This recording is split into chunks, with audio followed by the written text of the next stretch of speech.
Përshëndetje, mirë se erdhët edhe sonte në ekranin e radio-televizionit të Korçës. Jam e nderuar dhe tepër e kënaqur që më në fund do të kem mundësi të realizoj një bisedë ku t'u jap mundësi të gjithë teleshikuesve të njihen me jetën dhe karrierën artistike të një mjeshtri. Të një artisti që prej 2 vitesh i mungon qytetit, i mungon familjes, i mungon skenës. Solisti i parë i teatrit, operës dhe baletit. Tenori dramatik, i cili punoi me profesionalizëm, me një pasion të pakundërshtueshëm. Artisti që punoi 55 vite në skenë, që i dha aq shumë Shqipërisë, po ndoshta 2 vite më parë nuk mori aq sa Shqipëria apo qyteti duhet jepte. U rikthei në ekranin e radio-televizionit të Korçës një pjesëtar të familjes Suljoti, i cili ndoshta sot do të zvendësojë në këtë intervistë të madhin Gjergji Suljoti. Alex, mirë se u riktheva. Mirë se të gjeta e dashur Eriona dhe të falenderoj edhe një herë për fokusin e veçantë dhe kujdesin që ke treguar për familjen Suljoti. Je ndoshta e vetmja. Faleminderit Alex, unë vazhdoj ta them, jo sepse të kam këtu, po për gjithë ata që janë duke na ndjekur, që je një shembull dhe model jo vetëm për familjen tënde, po për gjithë qytetarinë korçare, që duhet jetë kaq e kujdesshme tek njerëz të cilët kanë dhënë kontribute shumë të mëdha, kontribute që fatkeqësisht ne nuk i njohim. Unë e thash dhe jashtë kameras dhe e them edhe publikisht, e konsideroj një humbje profesionale që nuk ka mundur dot ta kem përballë Gjergjin edhe ti përjetoj emocionet ashtu sikurse do t'i jepte një artist si ai. Shpresojmë që do ta përsjellim të nëpërmjet zërit tënd edhe kujdesit veçantë që ti tregon për familjen tënde, e në mënyrë të veçantë për dajën tënd, se kjo është marrëdhënia që ti ke me të për gjithë teleshikuesit. Alex,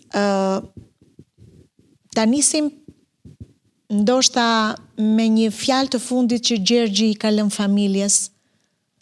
2 vite më parë ai është larguar nga jeta herët, sepse unë jam e bindur që zëri i tij, pasioni i tij, talenti i lindur, se nuk ishte si të ndodhte ndryshe, ai është djali i Piro Suljotit, madhit Piro Suljoti, mund t'i kishte dhënë ende këtij qyteti, po në mënyrë të veçantë teatrit, operës dhe baletit, ku zhvilloi dhe karrierën e tij artistike. A iku Gjergji me një peng? Me shumë pengje, edhe më vjen mirë që më bën këtë pyetje që ta fillojmë këtë emision, pikërisht sepse Gjergji kishte pengje në rast të parë me qytetin e Korçës, edhe pse kaloi kohën e duhet ta themi dhe nuk e them pikërisht sepse e kam dajë, po e them në vija të përgjithshme për kontributin e tij artistik. Vlera dhe historia që ai ka janë të zeza mbi të bardhën, tashmë me një karrierë siç e përmendet edhe vetë 55 vjeçare. Gjergji nuk pati fat në karrierën e tij profesionale, për arsye që ka vepruar dhe ka jetuar në një periudhë ndoshta tranzicioni për Shqipërinë. Ka qenë mbrezi mi djegur, përfaqësuesi një brezi të djegur, pasi në periudhën që ai veproi dhe ishte në kulmin e karrierës së tij, e thoshte gjithmonë, dhe kjo është një nga pengjet e tija, brezi që ishte para atij si profesorët e tij kishin vajtur, kishin parë botën, kishin studiuar në Bashkimin Sovjetik, kishin dalë në republika të ndryshme të lindjes. Brezi që erdhi pas Gjergjit, pas viteve 90, që ishte në kulmin e tij, si kolegët e tij, dolën pan botën perëndimore, fal talentit të tyre bën karrierë, kurse brezi Gjergjit, të flas për të gjithë brezin e atyre viteve, mbeti i djegur, nuk pa as botën para dhe as botën pas. Kjo ishte një nga pengjet e tija të mëdha. Një peng tjetër ishte largimi i tij i padrejtë, do thoja, nga teatri kombëtar i operës dhe baletit në vitet e tranzicionit, ku ndodhën disa së reformash, edhe gjëja e tretë që mbeti gjithmonë është që Korça deri sot nuk i ka dhënë asnjë lloj vlerësimi. Gjergji Suljoti ishte solist i parë, i vetmi ndoshta me Gaço Çako në historinë 75 vjeçare të teatrit kombëtar të operës dhe baletit, nuk u ka edhe sot as edhe një lloj mirënjohje ose do një dekorim nga qyteti dhe nga qarku i Korçës. Gjergj Suljoti lindi në 29 gusht të vitit 1950 dhe vinte nga një familje me tradita muzikore, djali i madhit Piro Suljoti, natyrisht nuk ishte se si të ndodhte ndryshe, u rit në një mjedis ku arti ishte e përditshmja. Tani, përveç Gjergjit, edhe dy motrat e tij artiste, babai, nëna po ashtu e Gjergjit, çfarë ndodhte në familjen Sulioti kur bëheshin bashkë të pestë? Në fakt Gjergji ka pasur një problem, edhe pikërisht sepse u rit brenda në një familje me muzikë pafund. Në shtëpinë tonë deri sot e kësaj dite duhet të themi që besoj edhe ditët që kemi pasur tragjedira të mëdha ose varime, ne nuk kemi pushuar asnjë orë të dëgjojmë muzikën. Por megjithatë Gjergji ka shpalosur vonë talentin e tij dhe rastësisht. Tani, unë dua edhe për gjithë teleshikuesit të ndjekim dy foto që i përkasin pikërisht fëmirisë së Gjergjit, për të treguar pikërisht atë pjesë të karakterit se si lidhet, se si ushqehet tek individi, tek njeriu. Në fakt, pak më vonë, edhe Aleksi do ketë mundësi të ndajë historitë bukura të jetës së Gjergjit, e do fillojmë të kuptojmë që Gjergji nuk ishte një artist i zakonshëm. Ishte edhe ai artisti që ndonjëherë i pëlqente të thyente edhe rregullat, pak hokatar. Kështu që ne do ta njohim pak tani nëpërmjet fotove Gjergjin dhe fotot e bukura që realizoheshin në ato vite. Shumë foto artistike, Alex. Për kohën po në fakt. Ishte një foto që Gjergji e mbante gjithmonë në portofolin e tij dhe është realizuar në vitin 1953. Ka hipur në një motocikletë të asaj kohe dhe e ka fotografuar një prej fotografëve të Korçës, pikërisht sepse që i vogël ka treguar një dashuri të madhe për motocikletat edhe për biçikletat. Ishin mjete që i përdorten në të përditshmën e tij? Gjatë gjithë jetës së tij ka përdorur biçikletë, edhe pse kishte patentën, nuk ka dashur kurrë të ngasë makinë, e ka pasur që ushtar patentën, pasi ka qenë shofer për një periudhë të tij në llakatun të Vlorës, në mos nuk gaboj, kur ka shërbyer për detyrimin e tij ushtarak, po megjithatë gjatë gjithë jetës së tij ka pasur në fillim të demokracisë një nga ato motoret italiane, nga ato Vespat e vogla në Tiranë që vërtitej, sado e vështirë ka qenë kjo për ekonominë e Shqipërisë të viteve 90, po vitet e fundit në Korçë përdorte biçikletë, po ashtu edhe student përdorte biçikletë, pasi biçikletën e tij të parë që ka marrë në Tiranë, po do ta shpalosim më vonë, ka qenë një çmim i dytë në një nga festivalet e këngës të radio-televizionit. Ndryshe nga sot, sa kohë jepeshin biçikleta, jepeshin. Kanë ndjekur pasionet. Po, gjatë gjithë kohës. E ndjekim edhe një foto tjetër. Janë treguar të kujdesshëm në fakt të gjyshrit për të ruajtur kujtimet bukura, për të pasur kujtimet bukura në çdo stin të fëmijëve. Dhe shumë e bukur edhe kjo foto e Gjergjit në të borë. E the dhe vetë, familje artistësh dhe sigurisht fotografia përbën një nga artet më të veçanta dhe sigurisht artin i cili ka një mundësi të ndryshme nga artet e tjera, pasi është i vetmi i cili mund ta bllokojë kohën në disa imazhe të cilat nuk përsëriten më. Ta burgos çastin, siç thashtë edhe vetë Piro Sulioti. Këtu është një foto e cila ka dalë tek bashta e Themistokliut që themin e Korçarët, sigurisht nga vendi ku ka lindur Serenata Korçare, ku është kënduar Serenata Korçare dhe ku Gjergji në mos nuk gaboj ka bërë dhe një nga mini koncertet e tij të fundit në Korçë, ku ka kënduar disa nga këngët karakteristike Korçare, duke shpalosur edhe këtë gjini muzikore, pasi shumë njerëz nuk e dinin që Gjergji ka pasur një kontribut të veçantë edhe në Serenata Korçare. Pasi përfundoi shkollën e mesme tek gjimnazi Rashi Qirinxhi, më vonë ai do filloi të aktivizohet, po duket që qysh në gjimnazin Rashi Qirinxhi ai shpalosi, të themi, atë talentin e tij, ishte pjesë e grupit të shkollës, filloi të aktivizohej. Cilat ishin kujtimet që ai mbarte nga kjo periudhë?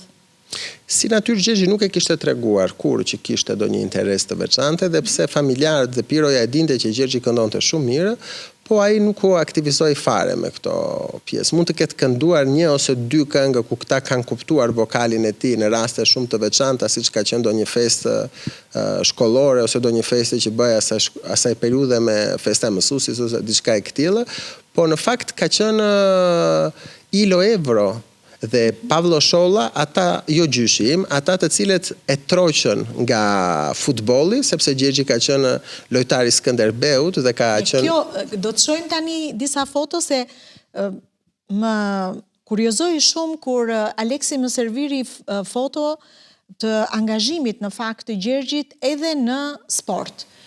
E donte futbollin? Sigurisht. Gjergji jetonte për futbollin, kishte një dashuri të madhe për futbollin, merrej vetëm me futbollin dhe deri në atë periudhë kishte shumë probleme dhe shumë kundërshtime me Piron kur ata i kërkonin të këndonte. Kështu që Në çfarë moshe e filloi futbollin? Futbollin e ka filluar shumë herët Gjergji. Shumë herët dhe deri në çfarë moshe arriti të ishte pjesë e ekipit? Deri në periudhën që shkovi në Akademinë e Arteve.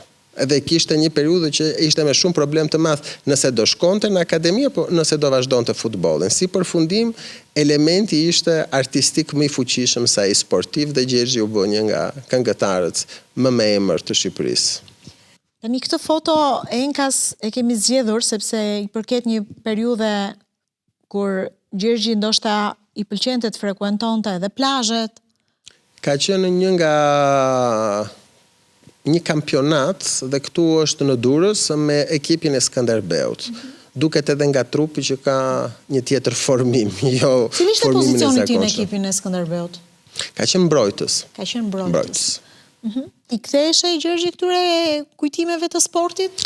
Po, sigurisht pasi u largua nga teatri operas dhe u rikthye në Korçë, bashkë me Jani Kaçën kishin shumë kujtime të cilat përmendnin. Edhe kishte njohje, ishte simpatizant i futbollit, frekuentonte shpesh stadiumin e Korçës, ose kur kishte Skënderbeu, bëhet fjalë në vitet kur ai ishte aktiv në Tiranë, shkonte shpesh dhe shikonte jo me Dinamon, jo me Partizanin, madje ka pasur shumë batuta me miqtë e tij tironsa, sepse gjithmonë kanë pasur kundërshtime, le të themi, për çështjen e Skënderbeut. Do të thënë besoj që ishte një nga gjërat të pazhvilluara. Gjergji është dalluar për potencialin e tij muzikor gjatë kryerjes së shërbimit ushtarak. Po, aty ka qëndruar për rreth 3 vjet dhe është bërë pjesë e ansamblit ushtarak pranë Koçouçit dhe Fatmir Foçit. Po. Gjergji ishte përsëri një periudhë që Gjergji nuk ishte ende fokusuar në muzika, po nuk ishte ndërprerë as nga futbolli. Dhe kur erdhi koha për të kaluar në universitet, Gjergji nuk pranoi. Për arsye që theshta unë jam futbollist, nuk kam asnjë lloj lidhje me muzikën dhe nuk dua të ndjek udhët e babait tim, duke kuptuar ato vështirësi që ka ky si profesion dhe sidomos në atë kohë. Prandaj dhe iku ushtar jashtë asamblit të këngëve të ushtrisë. Por ka qenë Kujtim Laro, i cili e ka parë dhe me njëre ka kaluar solist të parë. Sepse në ato vite në fakt ekzistonin dhe festivalet e ushtarit. Po. Ishte një festival i cili zhvillohej çdo vit. Edhe këtu ka pasur një histori shumë të veçantë pasi i besuar një nga këngët më të bukura, ose do këndonte një nga këngët më të bukura që ka qenë Xhaketa e kuqe e Fehimi Ibrahimit, po në momentin e fundit Gjergji i pasigur ndaj vetes dhe duke qenë i bindur që nuk është këngëtar dhe që nuk do ta zgjedh këtë, nuk e këndosh. Këtë e pati pezull gjatë gjithë jetës së tij dhe thoshte sikur ta kisha kënduar. Këngën në fakt e kënduan dy mikeshat e tij, Justina Liaj dhe Liliana Kondakçi, kënga fitoi edhe çmim, po Gjergjit kjo është nga ato pak këngët që e kishte pezull që nuk e këndosh. Ende nuk e kishte ndarë fiks domethënë profili. Pra një këngë që refuzoi, po që në fakt nga pasiguria e tij, po. Këtu është ushtar, është në asamblin e ushtrisë, pasi kishte mbaruar nga Lekatundi i Vlorës, transferohet menjëherë në asamblin e ushtrisë, ku fillon të këndojë disa nga këngët e tija ushtarake. Tashmë fillon gradualisht, po përsëri nuk e ka ndarë mendjen nëse do të bëhet këngëtar. Besoj që siç thoshte edhe ai vetë, këtë periudhën e parë të asamblit të ushtrisë e shikonte më shumë si një pjesë për të shpëtuar nga detyrimet e tjera ushtarake që kishin ushtarët e tjerë dhe për ta kaluar radhën, siç thoshte. Nuk ishte ende i sigurt që donte të bëhej këngëtar. Edhe shmangej në për festivale, në për aktivitete, sado që ishin masive dhe të mëdha, Gjergji shmangej. Nuk ishte dëshirë, domethënë të ishte embri i parë, le të themi, po ishin edhur, le të themi, stimujt e parë, domethënë hapat e para kishin filluar të bëheshin, sepse ishte e pamundur që ai të shmangeshe skenës. Po deputimi në festivalet e qytetit të Korçës, në çfarë moshe filloi? Pasi ai u kthye nga ushtria? ka filluar atë vit që do ikte në ushtri, e kam thënë dhe herë tjetër, këtë ka qenë një histori shumë e bukur, sepse Piro me Ilia Ebron po përgatisin asaj kohë një këngë për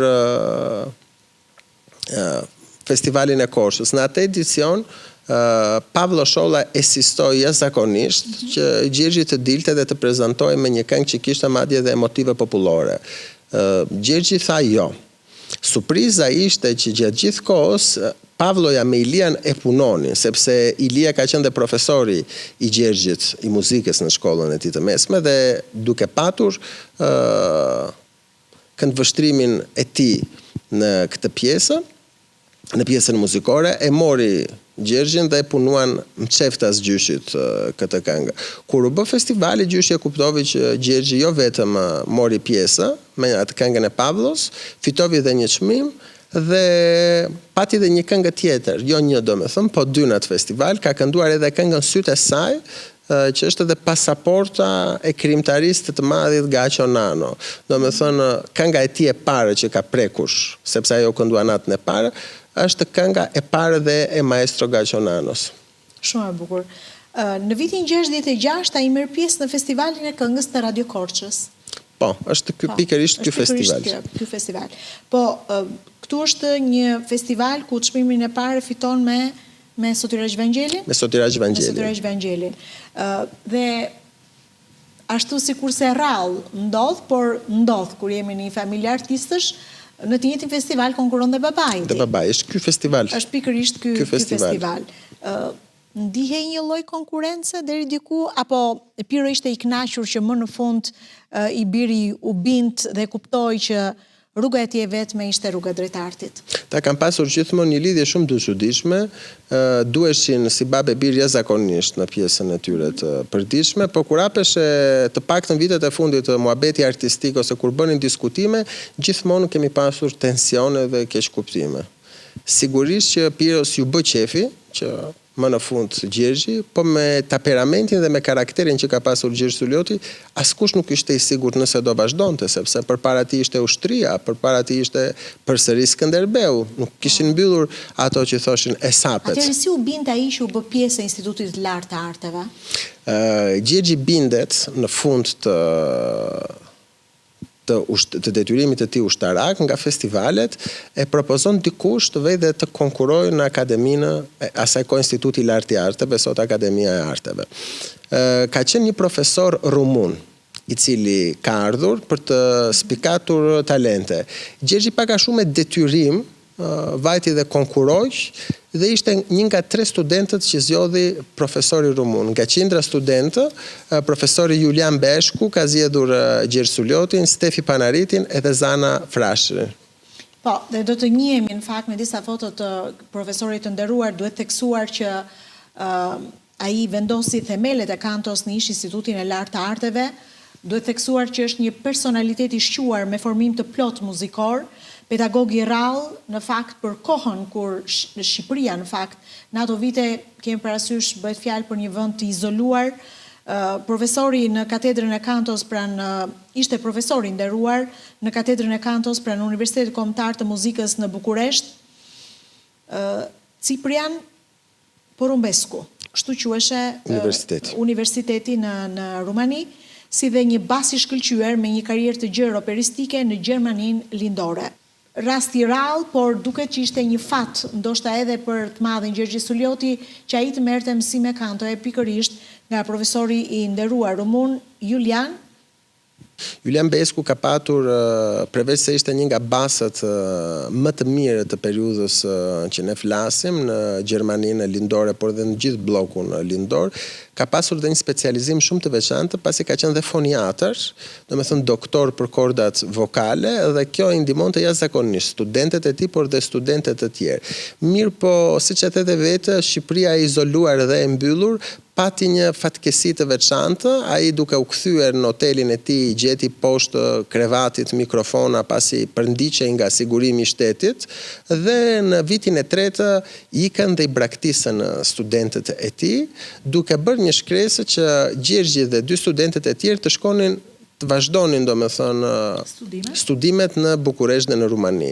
Vite më vonë, duke hulumtuar kërkesat dhe shkresat që ndodheshin në arkivat të ndryshme, kemi parë që kjo lloj kërkese nuk mund të krijojë, sidomos për një njeri i cili ikte me problematika të veçanta nga Shqipëria dhe madje disa nga studentët e tij patën edhe disa lloj problemesh. Mes tyre edhe Gjergji, që për një periudhë të gjatë fillovi një lloj përndjekje dhe për atë. Po megjithatë kalovi vitin e fundit e kalovi me një tjetër koçar, me një tjetër solist të parë të Teatrit Kombëtar të Operës dhe Baletit, me Gaço Çakon. Duhet theksuar që profesori i nderuar rumun kishte arritur të sillte në Shqipëri një mori partiturash, të cilat natyrisht ndihmuan këta studentë që patën fatin të merrnin leksione prej tij, partitura që sigurisht për Shqipërinë e atyre viteve ishin një pasuri e madhe. Po, dhe disa nga këto ja ka bërë dhuratë Gjergj Suljotit me dedikim dhe me autograf. Kam diku te 18 ose 19 partitura dhe klavire origjinale, të cilat I kishim si sytë e ballit në shtëpi. Me ato domethënë Gjergji ka filluar të punojë dhe me ato vazhdoi të punonte edhe studentët e tij si profesor. Kanë qenë disa pedagogji domethënë muzikore të shkruara në rumanisht ose në anglisht, të cilat ende dhe sot kësaj dite I kemi në arkivën e familjes. Çfarë ndodhi Alex me propozimin në fakt që profesori bëri për këta studentë të cilët duhet të ndiqnin studime pas universitare në Bukuresht dhe në Itali? A mundën dot ata të shkojnë të realizojnë këtë kërkesë, por në të njëjtën kohë edhe një lloj ëndre për ata si të rinj? Këtu duhet të them një diçka që Gjergji e kishte pak me kujdes, po me që ka kaluar koha më duhet ta them, nuk besoj se duhet të mbajnë këto gjëra. Disa prej studentët të cilët kishte propozuar Julian Besku për të dalë jashtë shtetit dhe sigurisht për të vazhduar studimet pranë tij në Rumani, nuk vazhduan dot në Rumani, po vite më vonë vazhduan specializime në vende të ndryshme. Gjergj Suljoti ishte një nga personat të cilët e kam thënë dhe diku tjetër që në vitin 1985, edhe pse u përgatit për të vajtur në Francë për të studiuar në specializim, për arsye të ndryshme ju hoq e drejta e bursës dhe vazhdoi të jetë në Shqipëri. Kjo ka ndodhur vitin 1985, vite më vonë. Sigurisht, po kanë qenë edhe periudha më të herta të regjimit dhe të pushtetit të asaj kohe. Në të njëjtën kohë, ai merr pjesë në 10 shfaqje lirike si student në Institutin e Lartë Arteve.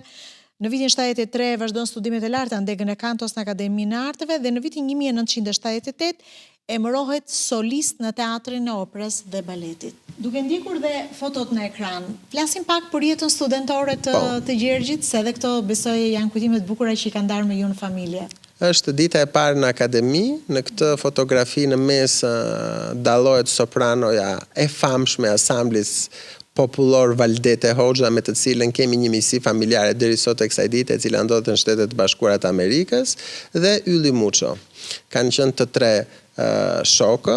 Valdetja ka qenë studente e Ramizit, Ylli ka qenë studenti Shpresa Nishanit. Kjo është dita e parë, pa ditur ende, madje po të shikosh kanë disa nga librat edhe disa nga shkresat që ju kërkohej asaj dite që të kishin pasi tyrin në amfiteatër, nuk e kanë pasur idena ende këtu që cilë do kishin pedagogët e tyre. Kjo është fotoja në ditën e parë si studente që e kanë bërë diku në Tiranë.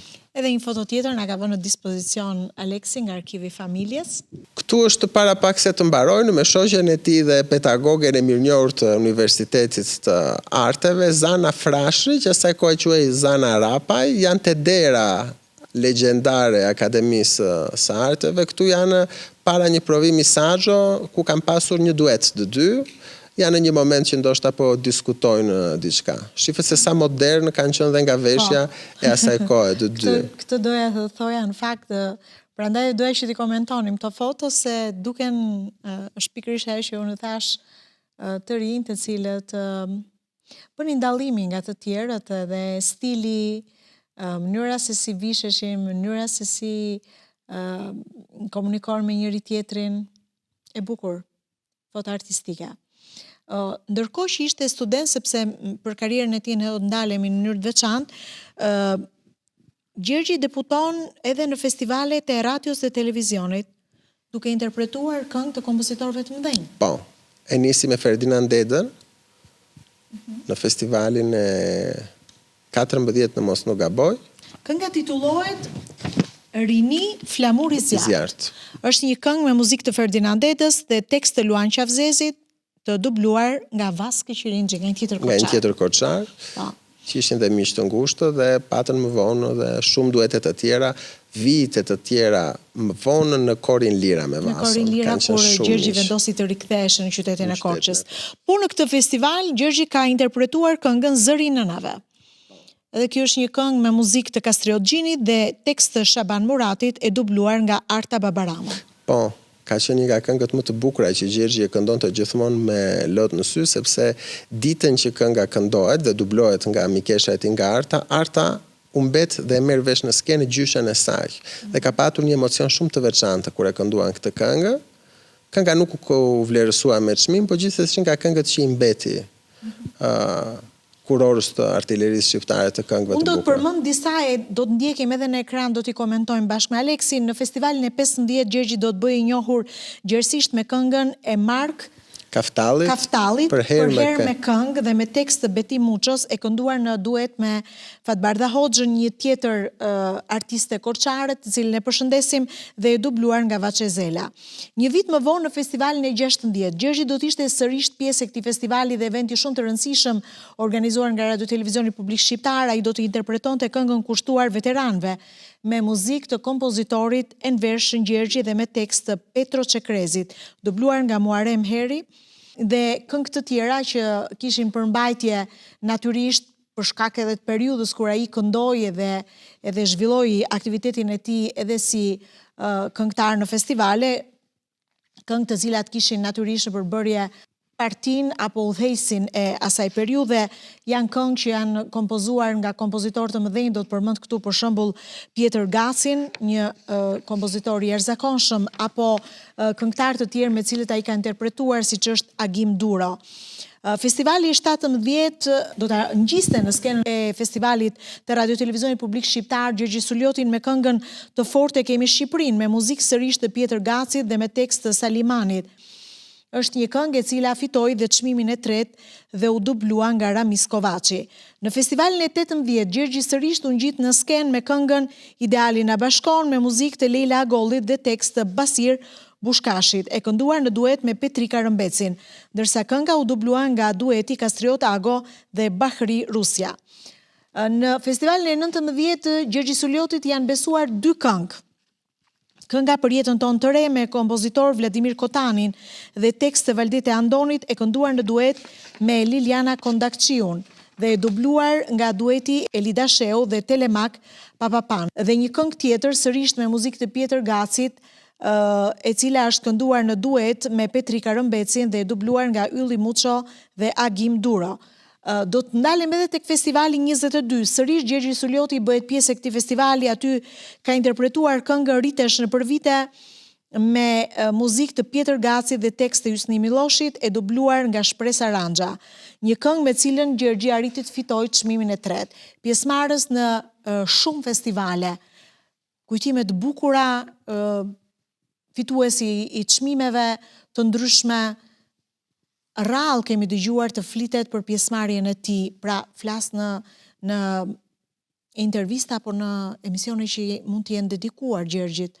Ndoshta pak veta e din se Gjergji ka qenë jo vetëm thjesht pjesëmarrës disa herësh në festivale, por i është besuar jo vetëm një këngë dhe nga kompozitor shumë të njohur. Po, duke marrë parasysh që është dubluar, që në të saj periudhe ka qenë e vështirë nga Vaçe Zela, ka bashkëpunuar me të gjithë kompozitorët më të mëdhenj të Shqipërisë, Pjetër Gaçi, Çesk Zadeja, Ferdinand Deda, Tish Daia, Avni Mula, dhe jo vetëm në këngët e festivalit të RTS, sepse ne kemi dhe disa trofe të Gjergjit, pothuajse 2-3 herë në vit fitonte një çmim të parë në anketat e Radio Tiranës, të cilat bëheshin me letra, të cilat shkruanin qytetarët në përreth dhe i dërgonin me post të javën që kalonte dhe vlerësonin çmimin e parë.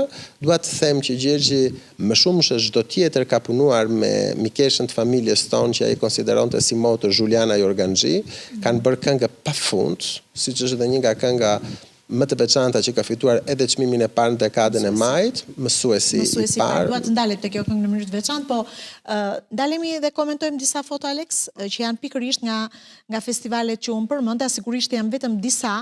Tani unë do t'i lutesha në fakt teknikës të shijojmë dhe të risjellim në vëmendje një këngë të jashtëzakonshme që ndoshta e bëri Gjergjin një zë të pavdekshëm, një këngë që është kënduar e do të vazhdoj të këndohet ndër breza, unë nuk e di në sa vite, po ajo është një këngë e jashtëzakonshme, mësuesi i parë, me cilën në vitin 1978 ai arrin të rëmbej çmimin e parë në koncertet e majit. Është një këngë që e adhurojmë të gjithë brezat e këndojnë.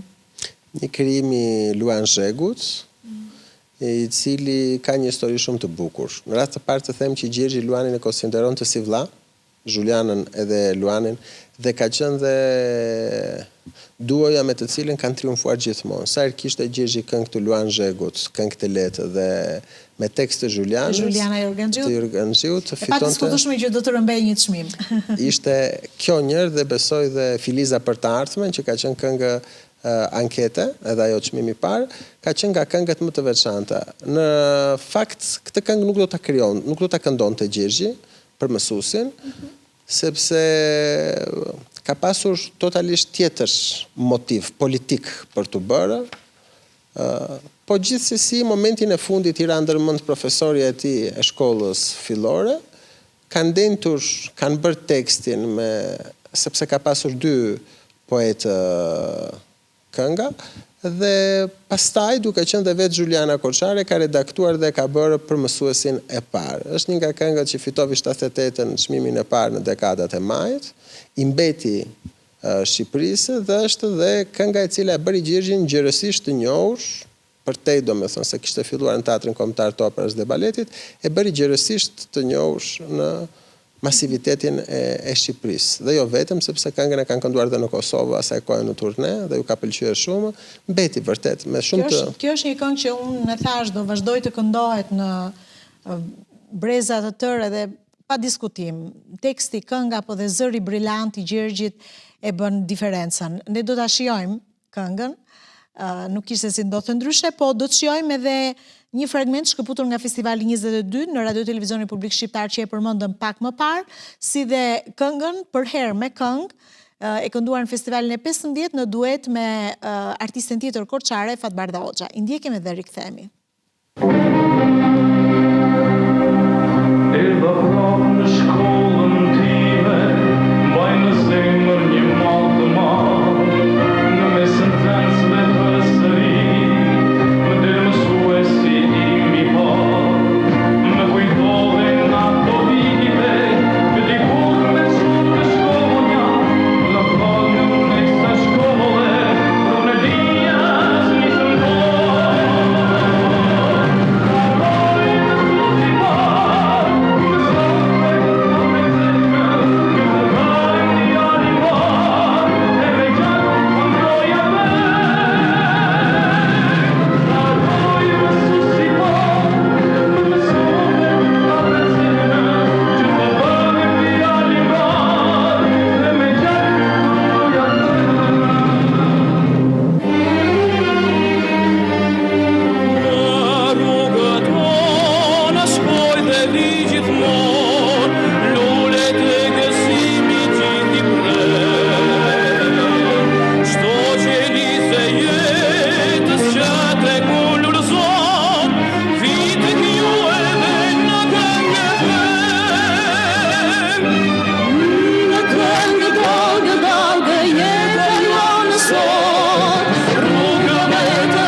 qenë për herë më këngë, duhet të themi që në atë festival ka qenë e vetmja këngë e cila ishte e depolitizuar. Bëhet fjalë që censura ka qenë shumë e vështirë pas festivalit 11, këto janë festivalet të cilat janë pasojnë dhe ka qenë gjithmonë çdo kontroll, e vetmja këngë e cila nuk ka pasur motiv politik, s'kishte fare lidhje me këngët e tjera të festivalit, ka qenë për herë më këngë dhe atë çka i ka thënë është dubluar nga Vaçezela dhe atë çka ju ka thënë drejtori i festivalit asaj kohe, për të vetmin arsye që kënga nuk fitoi çmim, ishte pikërisht sepse s'kishte motiv politik. Edhe është kjo dhe një nga këngët që ka mbetur Shqipërisë, që këndohet deri më sot. Ne përmendëm pak më parë Alex anketat e radios.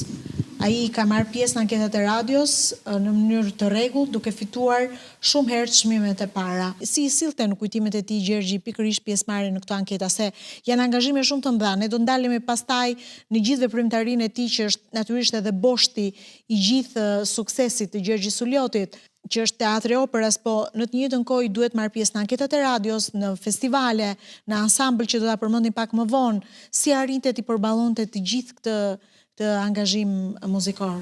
Në fakt, për anketat e radios, Gjergji kishte shumë kujtime sepse kanë qenë aq shumë këngë të cilat ka interpretuar, mund të kenë qenë mbi 70-75 copo, sepse ishte i frekuentonte shpesh edhe kompozitorët të cilët krijonin këngë dhe poetët i vinin dhe i trokisnin derën dhe i thoshin që kjo këngë është përgatitur për ty. Nga këngët më të bukura që ai e ka kënduar dhe e përmenda dhe pak më parë ka qenë Filiza për të ardhmen, e cila ka pasur çmim të parë.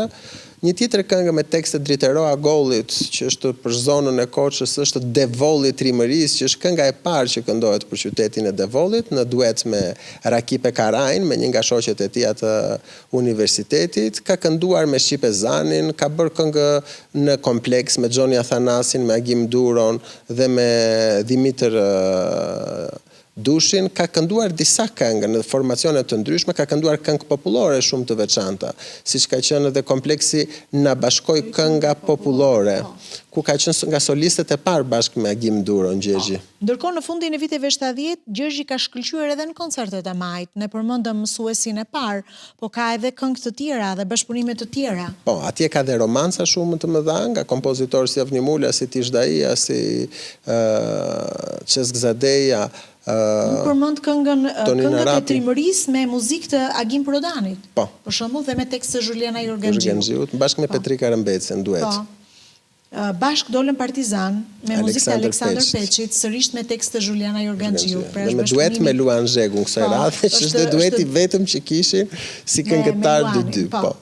Këngë për Asin Vokshin me muzikë të Avni Mulës, Në rinin e ti babai. Të dyja këto u bënë hite të mëdha në Kosovë, për atë kënga Asim Vokshit në fakt me muzikë të Xhaxhavniut këtu nuk kalovi shumë mirë në Shqipëri, sepse pas një periudhë ndaj problemeve që kishim, sepse kjo është dhe e keqja dhe duhet ta theksojmë, kemi detyrë ta theksojmë, gjithmonë muzika dhe arti shqiptar në ato vite është censuruar. Kënga në Shqipëri zhduket pas një farë periudhe, nuk dëgjohet më në radio, edhe në televizion, mirë po kënga pati një sukses dhe një jehon të jashtëzakonshme në Republikën e Kosovës. Dhe Gjergji këtë ka kuptuar në një turne kur ka vajtur që ai këndonte mësuesin e parë edhe këngë për Asim Vokshin e njohin gjithë kosovarët dhe sigurisht në vitet 90 që kënga vazhdonte të këndoheshe. Ndërkohë që Gjergji nuk e kishte iden fare në Shqipëri që kënga ishte bërë kaq famoze në Kosovë. Kaq e njohur. Në rinin e ti babai, sërish një bashkëpunim i frytshëm me Luan Zhegun dhe Juliana Jorgenxhiun, Nën e dashur, me muzikë dhe tekst Vangjanovës, e kënduar në duet me Petrika Rëmbecin, dhe sigurisht theksuam mësuesin e parë, kënga Pema e brezave, një këngë që ka fituar çmimin e parë. Çmimin e parë. Sukseset jashtëzakonshme edhe në koncertet e Majt, edhe ky një tjetër angazhim i Gjergjit që duhet theksuar. Dhe sigurisht për te këtij angazhimi shumë të madh në gjitha festivalet, në festivalin e Radio Televizionit Publik Shqiptar, në koncertet e Majt, në anketat e radios, veprimtaria e tij kryesore e këtij artistit madh si Gjergji Suljoti ishte në skenën e Teatrit të Operës dhe Baletit, solisti i parë, e tham, i këtij teatri, Dhe përpara se sa ne të shohim nëpërmjet një mori fotosh edhe gjitha rolet e tij të interpretuara në këtë skenë, do të ndjekim tani për herë të parë ekskluzivisht për ekranin e radio-televizionit të Korçës dhe për këtë falenderoj përzemërsisht Aleksin që mundi ta realizojë këtë intervistë me ish solisten e parë të teatrit të operës dhe baletit, Shqipe Mingo Mataj. Unë e falenderoj për intervistën që ajo ka dhënë, ka ndarë kujtime shumë të bukura nga puna e saj me Gjergj Suljotin dhe natyrisht vlerësimet e saj të pamata për këtë artist. Për Gjergj njeriu ka shumë të flasi. Artistat e operës të kohës time kanë shumë që të flasin për Gjergjin. Gjergji ishte një djalë i mrekullueshëm, një punëtor i mrekullueshëm, i palodhur, shumë punëtor, me një zë fantastik, një tenor dramatik i padiskutueshëm për mua personalisht. Gjergji nuk punonte me vesh. Nuk ishte që dëgjonte partiturën nga tjera kush dhe ta imitonte, ta mësonte. Jo, Gjergji punonte me mbi partiturë. Gjergji dëgjonte gjithë ditën muzikë. Gjergji shkoje në teatr, të vetmin burr që dëgjoje që këndonte ishte Gjergj Suljoti. Dhe në qoftë se Gjergji kishte një ngërç të vogël diku, një gjë paqartësi o në një tek njerëzit që kishte besim pyeste. Personalisht, mua më ka pyetur, të them të vërtetën. Dhe i kam thënë mendimin tim, sepse meritonte. Meritonte pse, shiko, teatri operës kishte shumë nevojë për zërin e Gjergj Suljotit. Ishte i padiskutueshëm vokalisht për mua. Pastaj mos të flas si njeri. Si njeri ishte një djalë shembull. I edukuar, i respektuar, punëtor, djalë që smeresh me thashe theme, për ne që si e njihnim ne djalë familjar. Gjergj Suljoti këndonte gjithë ditën në teatr. Sa shumë herë unë hapja derën thoya Gjergji, po më se ke 2 orë që këndon. Gjergji mos u sforco se ke çfaqe. Dhe jo më larg se opera Boran, kur e kemi luajtur për herë të fundit që kam qenë unë Borana, unë kisha gati 2 muaj që zveja më në teatr. U shkëputa sepse do të largohesha. Edhe Riza Hajro më mori në telefon një ditë. Më tha, të lutem Shqipe, tha. Unë nesër dua të shfaqe Boran, tha. Po nuk kam Boran, tha. I tha shumë. Edhe? Po Galanin e ke? E kam, tha. Kush është Galan? Se e këndonte edhe Cenkoçia, po Cenkoçia kishte shumë kohë që s'këndonte më. Kam Gjergj Suljotin. Do vi, i thash. Me kneci, do vi. Dhe shkova në shfaqe. Me thënë të vërtetën, sa herë që këndonte gjatë gjithë kohës të shfaqjes, ai kishte emocion. Dhe unë ktheja kurrizin nga spektatorët dhe i thoya Gjergji je shumë mirë. Gjergji je shumë mirë, nuk e kuptoja pse kishte emocion. Je shumë mirë dhe vërtet më thoshte mua, je shumë mirë Gjergji. Mirë, kur mbaroi shfaqja, i thash Gjergji, pse kisha atë emocion aq të madh? Po ti tha, nuk do vish më, tha. Unë me këto këndoj. Me mua i thash, po prapë. Unë do vi. Në fakt, Zyrë Shqipja është uragan dhe gjithmonë sa herë takohemi, sepse ne kemi miqësi, me një gjithë vogël, kemi gjithmonë të njëjtin afrimitet dhe të njëjtin emocion. Me Zyrë Shqipen, sepse Zyrë e thoshte edhe Gjergji, pasi Shqipja ka qenë një nga profesorët e parë në Akademinë e Arteve për Kanto.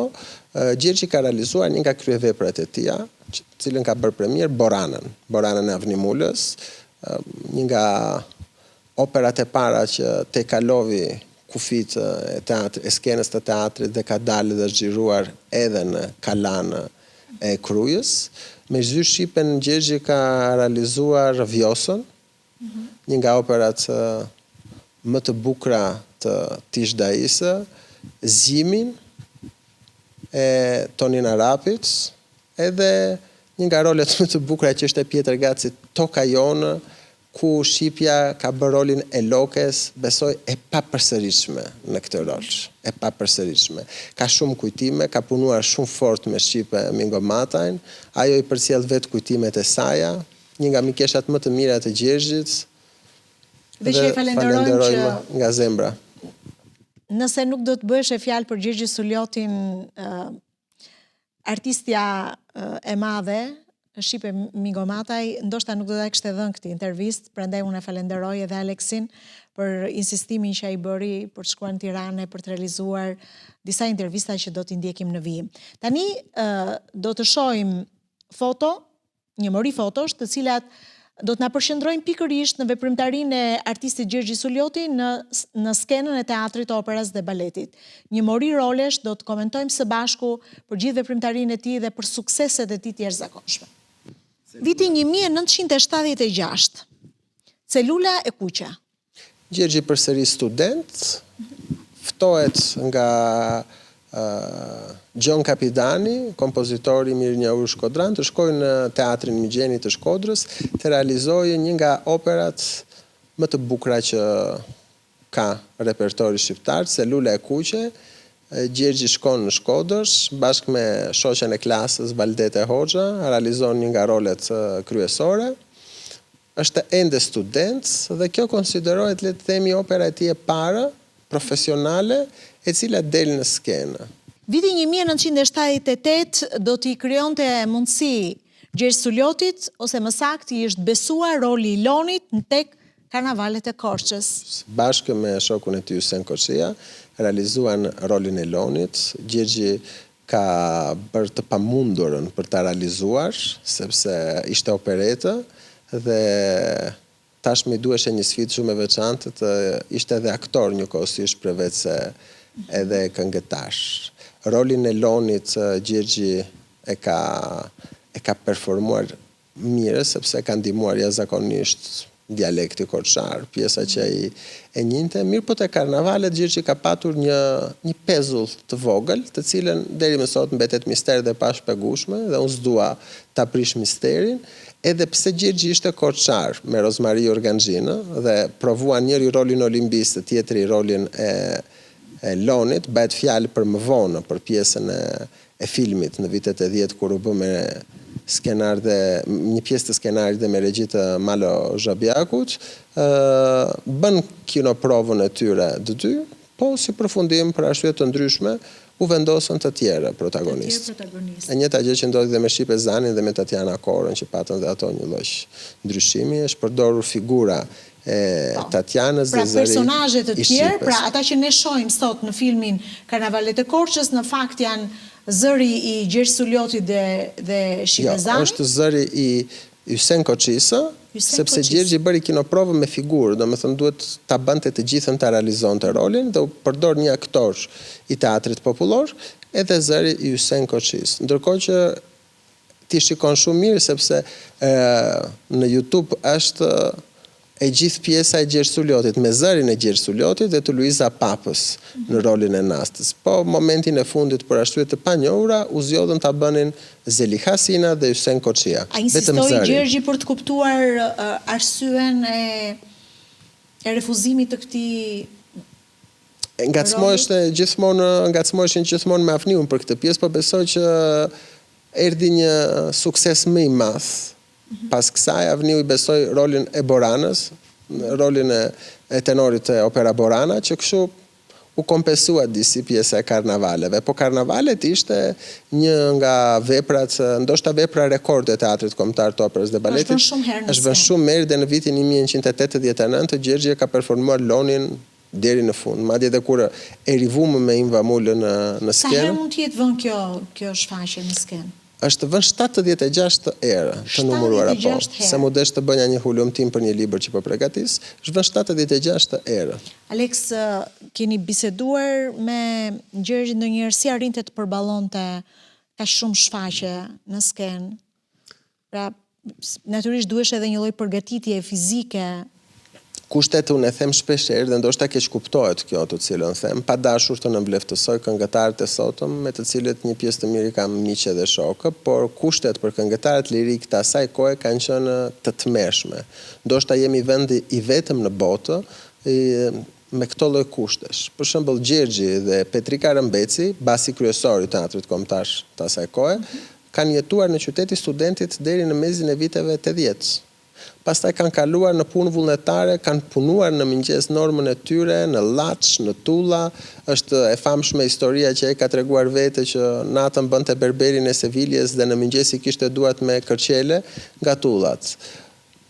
Kanë pasur në mensat e universitetit ushqime jo të mira. Piano, po që të bënin ushtrimet vokale që ju duheshe ose intonacionet nuk kanë pasur në shtëpi, kanë kapur radha të tmeshme në fakultet ose në opera ku ka pasur studio, duke krijuar dhe problematika bashkë me kolegët e tyre që në orën 4 të mëngjesit po hiq radhën e qumshit, radhat që kanë qenë të asaj periudhe. Për mendimin tim nuk e di si kanë dalë këto, sepse dhe një pjesë e tyre ka qenë normë si në çdo punë në regjim. Domethënë kanë bërë opera, kanë bërë role, romanca, vetëm për arsye të normës dhe kanë bërë mire. Kjo vetvetiu e vështirëson punën dhe I ngre disi në vlerën e tyre. Dhe jetën e një artisti. Fotoja që në fakt jemi duke parë I përket rolit Gjergj Suljotit tek Lulja e Kujtimit, roli I Dimitrit, komandantit të komitëve, dhe ky një rol I realizuar në vitin 1978. Në vitin 1979 I është besuar roli I Konti Almavivas tek Berberi Selvies. Këtu është një ndoshta Gjergji nuk donte fare të përmendte Berberin e Seviljes në karrierën e tij, edhe pse ka bërë 2 rivënie, një në 1979 një në 1985. Problemi ishte që dikush nga gratë e ministrave të asaj kohe, që ishte edhe vetë me pushtet madh politik, kishte vajtur në Francë dhe kishte parë Berberin e Seviljes. Edhe pse në Shqipëri ishin ndaluar pothuajse shumica masive e veprave operistike të huaja, viheshin ato vite vetëm operat shqiptare, për arsye që të gjithë I kuptojmë, bëhet një përjashtim dhe vendoset të rivihet në skenë Berberi I Seviljes. Nga drejtori I asaj kohe kërkohet Gjergj Suljoti të realizonte rolin e Kontit Almaviva. Mirë, po nga ana vokale kishte një problem. Gjergji ishte tenor liriko spinto ose tenor dramatik, siç e kanë konsideruar, që do të thotë ka qenë tenor I rëndë. Ndërsa roli I Berberit ka pasur agilitete vokale, të cilat Gjergji nuk mund të them se I arrinte ose I ka përsjell mirë, me shumë probleme, me shumë kërcënime, me shumë ngut nga udhëheqja dhe nga drejtorat e asaj kohe, vendosën të verë në skenë Berberin e Seviljes. Duke ju referuar shtypit të kohës dhe sigurisht Luish Gurakuqit, ai thotë që ka realizuar si figurë shumë të mira, kritik të artit do me thonë që ka realizuar brenda kornizave të tij, mirë po Berberi I Seviljes I shkaktovi disa probleme të ndryshme vokale dhe e la për një periudhë kohore jashtë atyre planeve që kishte ai për të bërë. Që kështu Gjergji sa e dëgjonte është hedhur një pjesë e tyre në YouTube, nuk është se kishte me shumë qejf sepse është për tenor lexher, totalisht për tjetër tip vokali dhe tipologji vokali ndaj asaj që Gjergji zotronte në ato vite. I ka kostuar, le të themi, po ka dalë mirë, duke parë kritikat. Një largim të përkohshëm nga skena pikërisht për shkak të... Po 6 muaj nuk, ai e thoshte vetë që 6 muaj nuk përmenda dot, sepse agilitetet I krijuan probleme në testiturën e tij poshtë. I lidhur ngushtë Gjergji me Kosovën, Goca Kaçanikut është opera e parë kosovare e Rauf Dhomit, e cila vjet në skenën në Tiranë dhe Gjergji ka rolin e Trimorit, rolin kryesor. Realizuar në vitin 1979. 79. Cili ishte bashkëpunimi në fakt I teatrit të operës dhe baletit në Tiranë me artistët e Kosovës? Rauf Dhomi ishte një kompozitor, është një kompozitor që vjen nga Kosova, kishte bërë operën e parë Goca e Kaçanikut të Kosovës, për të cilën e vuri në skenë totalisht teatri kombëtar I operës dhe baletit. Domethënë udhëtovi një trupë realizuese e Kosovës këtu dhe opera u vu nga komponentët shqiptarë sepse asaj kohe Kosova nuk ka pasur opera dhe u detyruan ta vinin në skenë me shqiptarë. Aleks, në djenin tuaj është rivën Goca e Kaçanikut? U rivu vitin e kaluar. Vitin e kaluar. Po, madje kemi dhe një histori shumë të bukur me Trimorin, sepse Trimor Dhomi që vjen dhe në Korçë dhe bën korin a capella, arja e Korçës, ka qenë në mos I palindur kur Gjergji ka bërë Trimorin, nga roli e ka marrë dhe embrin, ose ka qenë shumë I vogël, dhe për këtë arsye unë kisha një ftesë të veçantë të udhëtonja vjet kur e kam vënë në teatrin e operas me kolegun e tij Nikolin Gurakuqi. Fotoja që shohim në ekran i përket vitit 1980. Vjosa. Këtu është Polikseni Caci në rolin e Vjosës. Gjergji ka rolin e tenorit, rolin E mujt. e mujt.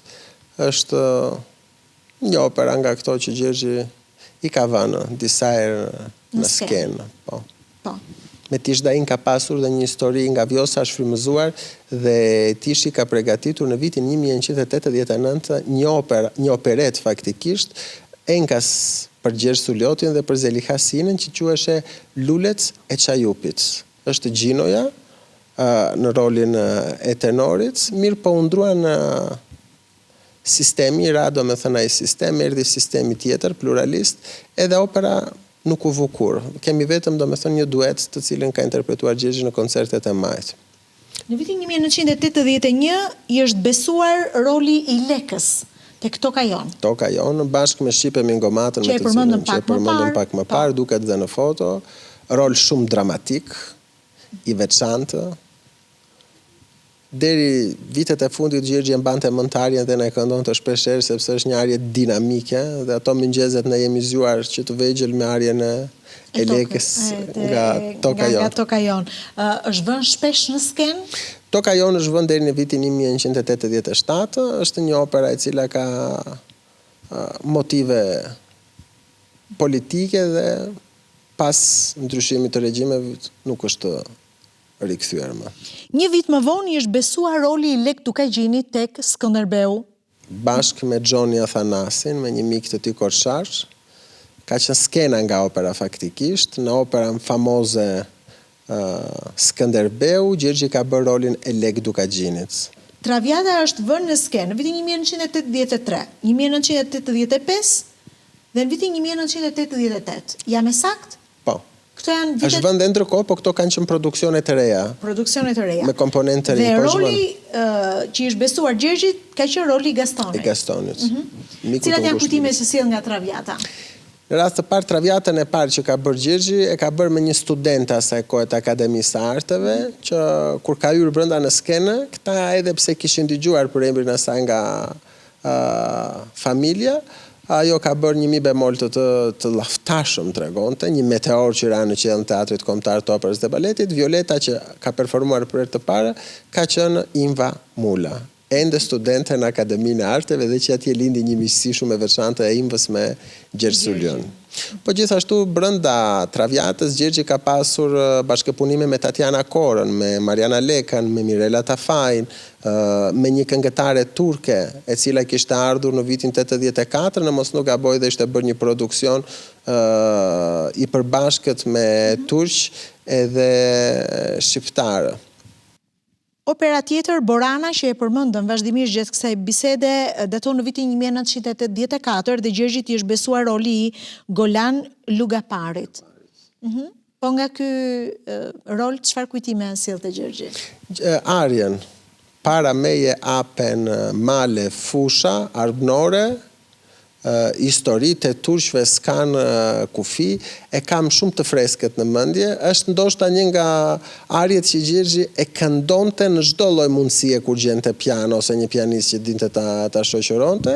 Arja e tij e preferuar nga veprat shqiptare është arja nga opera Borana. Nga Borana.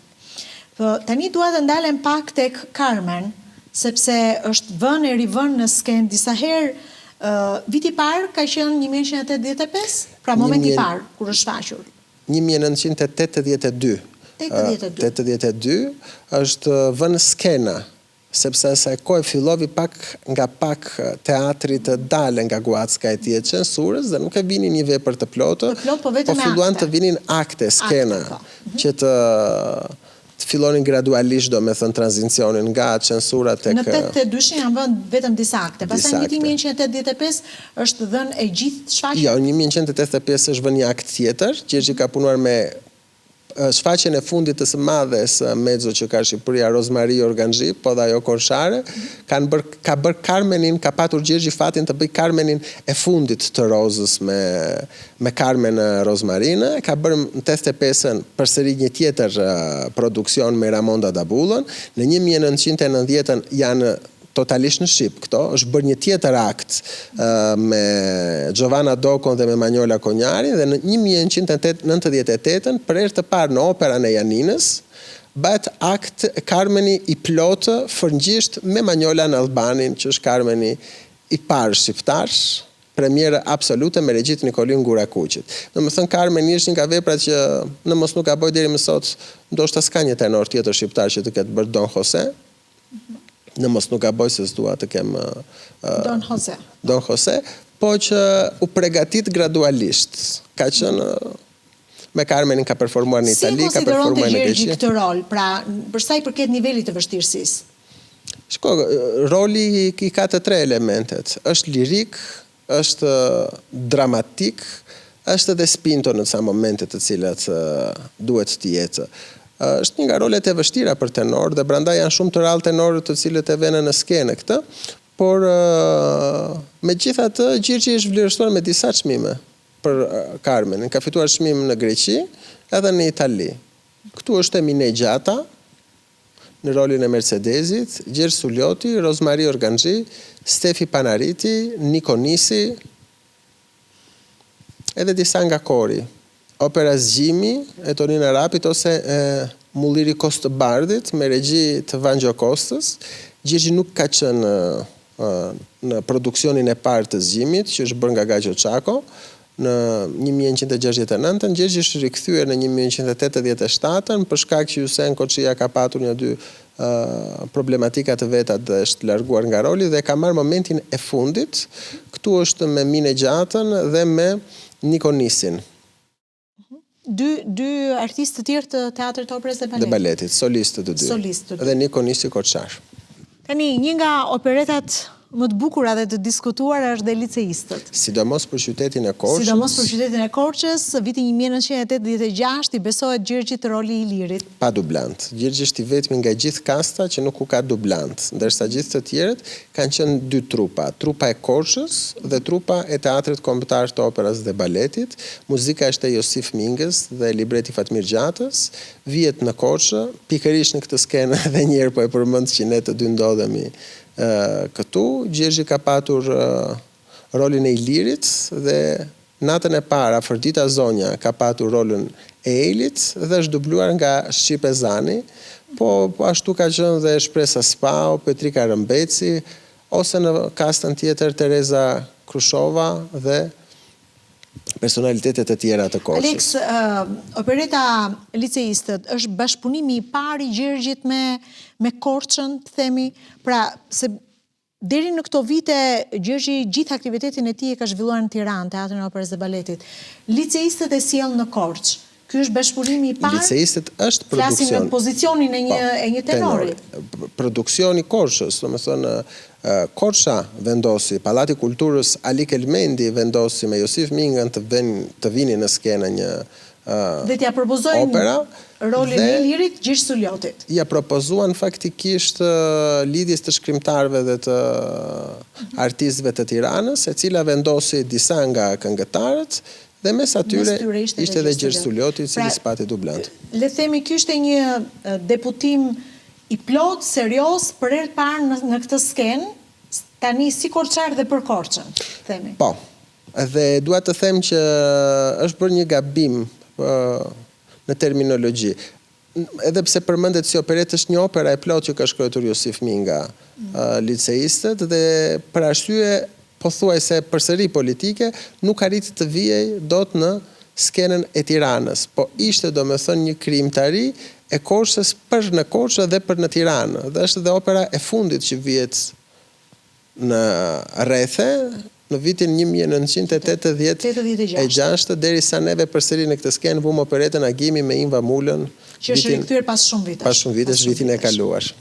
Atëherë flasim për një tjetër rol të Gjergjit, që është roli i Schneiderit dhe Petritit. Po. Tek Nëna e Trimave në vitin 1987. Kompozitori i kësaj opera? Avni Mula. Avni Mula. Po. Gjergji rikthehet me Avniun dhe me Shqipe Mingomatën, po në fakt këtu ka dy role. bën edhe Schneideri në një natë dhe natën tjetër bën rolin protagonist të Petritit. Ka pasur domethënë një problem dikush nga tenorët ka ikur dhe Gjergji është detyruar të bëjë edhe rolin të dyja rolet. Se dilte në fund e ka pasur një rol të vogël.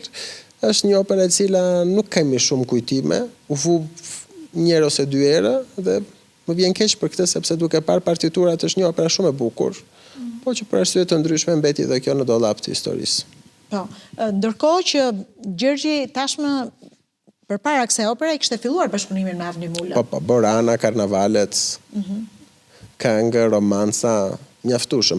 Avniu ka qenë Avniu njihte mirë. Po, ka qenë vokalin e Gjergjit, dinte se çfarë roli ti besonte. Ti besonte dhe siç ka qenë te Borana, Avniu shkruante mbi këngëtarët, është ndoshta kompozitori vetëm nga që ka qenë dhe këngëtar lirik vetë dhe ka qenë njohës shumë i mirë i vokalit dhe prandaj rolet i ka shumë të piketuara dhe shumë të veçanta kur ja u besonte.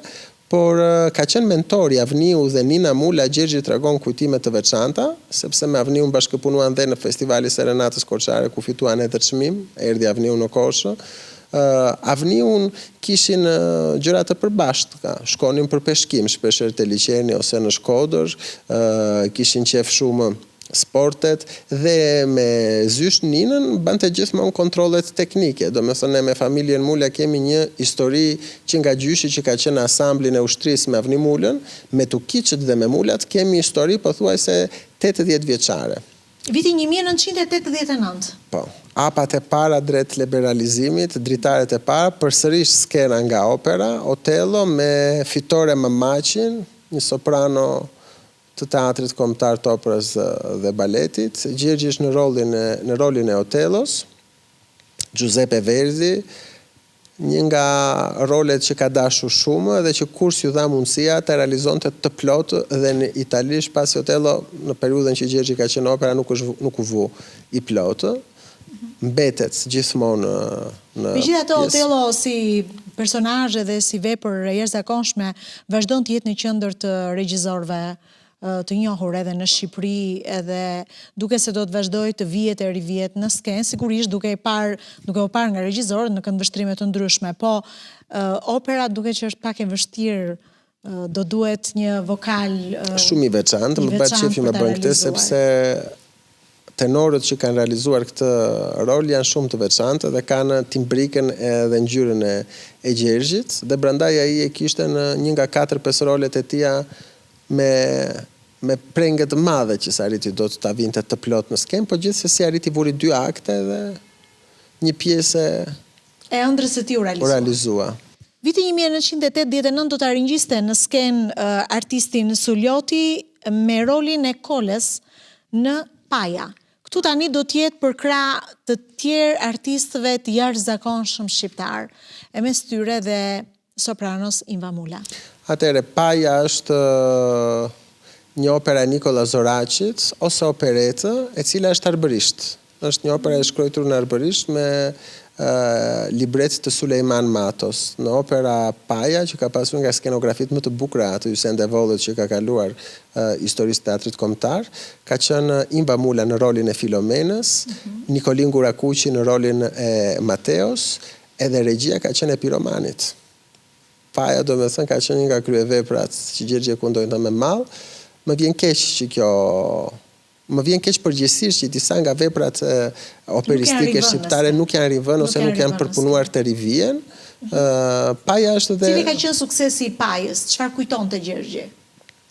Paja është vënë disa herë në skenë dhe në një periudhë që regjimit po i vinte fundi, që të gjithë tashmë e kishin kuptuar. Paja ishte e freskët për kohën sepse ishte ajo ura e tranzicionit që kalonim nga operat dinamike me motive politike, eroike, kalonim tashmë në një diçka më të ëmbël, një diçka që sillte një ajër demokracie disi. Edhe kjo ka qenë, ai e shpjegonte gjithmonë opera e para me ngjyra, se deri në atë periudhë operat për mendimin e tij kanë qenë gjithmonë bardhëzi. Kjo ishte një opera që i përket ngjyrosjes të parë, domethënë kishte kolore. Fotoja që jemi duke parë në ekran është opera Mrika. Këtu Gjergji duket ende është një artist i ri në moshë ku i është besuar roli kryesor i protagonistit. Ne do të vjojmë me një të tjera foto, roli i Kanjos. Është viti 1990, 97, 98, 2001. Bëhet fjalë për operën? Pagliacci, të Leon Cavallos. Opera e para me tekst italian. Do me thënë opera e parë që interpretohet italisht, opera e parë që Si ka mundur ta përballoj Gjergji edhe për gjithë teleshikuesit? Ishte njohur si mirë italisht? Fliste italisht, si çdo artist tjetër? Po. I operas, po ishte ndaluar deri në vitin 1990 që të këndoj italisht. Vjen opera Pagliacci, e cila ka një histori shumë të bukur për arsye që Pagliacci kur erdhi në skenë u vendos nga në regji të profesorit të tij Gaço Çako. Gaço tashmë ka dalë në pension, Gjergji është solisti i parë në vend të Gaços dhe Gaço është regjizori i teatrit të operës. Kur vjet Pagliacci, Gaço ka pasur dëshirë të vinte edhe ai disa shfaqje në dublim. Mirë po nuk arriti për arsye që si doli koha me regjin dhe Gjergji ka bërë të 7 anetet e Pagliacci të Reshtazi me 7 soprano të ndryshme. E ka bërë me Imba Mulën, me Shqipe Zanin, me Tatjana Korën, me Mirela Tafajin, dhe ishte një produksion i cili vije dhe rivije shumë herë deri në vitin 2001. Me Pagliaccin Gjergji ka mbyllur karrierën bashkë me Eva Golemin, që për Evën ka qenë dalje, për Gjergjin ka qenë shfaqja e fundit. Do me thënë Pagliacci ka pasur, është vënë sistematikisht që nga viti 1980 deri në vitin 2001 kjo regji. Në vitin 1993 i është besuar roli i Luigjit tek opera Trovatore. Në vitin 1991, para se të humbiste punën, për arsye të ndryshimit të regjimeve, i besohet roli kryesor i Gjergjit në opera Trovatore, bashkë me Shpresa Spaun, po si çdo shqiptar tjetër i asaj kohe dhe çdo artist, shteti ndodhet në një atak të jashtëzakonshëm, probleme ekonomike janë gjithandej. U mbasin punën edhe vendosin të ikin emigrant disa nga artistët jashtë shtetit, që kështu Trovatore i mbetet e paralizuar. Kur kthehet në vitin 1993, bën Ruizin nga Trovatore dhe Rigoletton bashkë me trupën e re tashmë të teatrit të opera, sepse solistët janë ndryshuar, kanë ardhur solistë të rinj në moshë dhe Gjergji është i vetmi që i përket moshës të kaluar, se asaj kohë kanë dalë gratë 44 vjet në pension dhe burrat 50 vjeç. 50 vjeç, po kështu funksiononte ligji. Ndërkohë tek një tjetër opera jashtëzakonshme tek Rigoletto i është besuar roli i Borsës. Borsës, po. Dhe tek Tosca? Tosca. Është artilleria e rëndë. Nuk e them për arsye mburje, po deri më sot rekordin e Toskës të Gjergjit. Roli Caravados. Mario Caravados. Viti 95, 96, 2000, 2001, të gjitha në këto vite, të gjitha në Shqipëri? Gjitha produksionet në Shqipëri, Gjergji ka rolin kryesor, pa dublant, i mban të gjitha rolet, të gjitha netet vetë. Tosca është premier absolute me regji të Nikolin Gurakuqit, edhe duhet të themi që Tosca e 1995 me Irini Nikolën, Mirela Tafajin edhe Edith Mjalin është Tosca e para që del jashtë kufive. Është një produksion shqiptar që shkon edhe në Itali edhe në Greqi. Gjergji me rolin e Mariosit vlerësohet me një çmim nga një festival ndërkombëtar në Itali ku sjell trofenë e parë. Mirë, ne do të ndalemi pak, do të shkëpusim pak bisedën, sepse unë do t'ju ftoj të ndiqni një intervistë që sopranoja e madhe Imba Mula ka dhënë enkas për këtë emision, për këtë format televiziv, duke sjellë kujtime të bukura nga puna e saj në skenë me artistin shqiptar, Korçar Gjergji Sullioti. Një mik i vërtet, një artist i shkëlqyer. Dhe nëse do përkufizoja Gjergjin, në zërin e ti, dëgjoj zemra ti e artë, e lirë, e pastër. Një zemër e cila bëri që zëri ti i vërtet, ashtu i freskët, i kumbushëm, me një timbrik të shkëlqyer, të ishte aq bujare zemra ti, sa të ftonte të gjithë me të rinjt që erdhëm në teatrin e operës mbas Gjergjit dhe na mbështeste dhe na thoshte fjalën e mirë dhe na thoshte që ne jemi këtu për ju të rinj, të cilët keni nevojë për një mbështetje. Kjo eksperiencë e parë e një ka qenë për operën Traviata. Dhe mund të imagjinoni që Gjergji luante Gastone në Traviata që qëllon që dhe Gastone tjetë miku më i mirë i Violetës gjatë gjithë jetës. Dhe qëlloj që ky mik i vërtet të ishte edhe në jetë, të ishte edhe në skenë. Unë në ato momente isha shumë e re, doja për herë të parë, isha akoma studente, doja të thoja fjalën time, asnjëri nuk më njihte si një soprano e re dhe kisha shumë nevojë për këtë mbështetje. Pra e gjeta ke Gastone, e gjeta ke Gjergji, i cili më mbuloi me dashamirësinë e tij. Në sytë e tij unë akoma e mbaj mend në aktin e parë që Violeta e ka kaq të vështirë që të interpretoj, të këndoj, të ketë të lejë një gjurmë në një arje virtuoze e cila ishte shumë e vështirë, të gjeja pikërisht mbështetje në sytë e Gjergjit dhe të më mbulonte me miqësinë e tij, me dashurinë e tij për artistët, për artin dhe të më tregonte që ja, kemi miq të vërtet në skenë, jo vetëm në kulisa, por miq të vërtet në skenë, të cilët kanë nevojë për një vështrim, kanë nevojë për një buzëqeshje, kanë nevojë për një mirësi që ti ta vazhdosh operën deri në fund. Prandaj një mbresë e jashtëzakonshme ka qenë për mua pikërisht La Traviata, Gjergji në Gastone dhe unë në Violeta.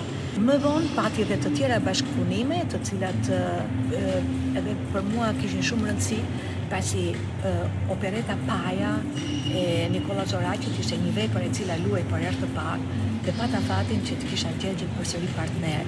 Ky ishte rol i plot, rol i mirë, rol i ri, operetë e re e cila unë mirëprit nga publiku. Gjergji ishte jashtëzakonshëm, si gjithmonë shkëlqente në atë tesiturën e tenorit, në atë tesiturën brillante, për të pasuar një nga rolet më të bukura të Gjergjit që ishte Pagliacci, Canio, opera Pagliacci, Leoncavallo, një vepër shumë intens, një vepër shumë dramatike për tenorin, një rol i shkëlqyer, por që duhet kishte një partnere, një vajzë të re, një vajzë do thoja me guxim, një vajzë e cila përputhej shumë mirë edhe me atë do thoja ndryshimin e moshës, ishte një xhelozi shumë e madhe në mes që ne siç e dim mbaron tragjikisht kjo vepër. Gjergji ishte vetvetja, ai roli ishte për të. Ishte një rol vërtet ku ai shpalosi dramacitetin e zërit të tij, po prap me atë vërtetësinë e madhe, vërtetësinë njerëzore. Ai shpalosi shpirtin e tij në skenë. Dhe qose do përkufizoja kush ishte Gjergj Sullioti, ishte zëri bukur, i pastër, qellor, po me një vërtetësi të madhe shpirtërore. Faleminderit Gjergji, faleminderit për gjithë bashkëpunimin ton dhe faleminderit për gjithë gjurmën që ti ke lënë në artin operistik shqiptar.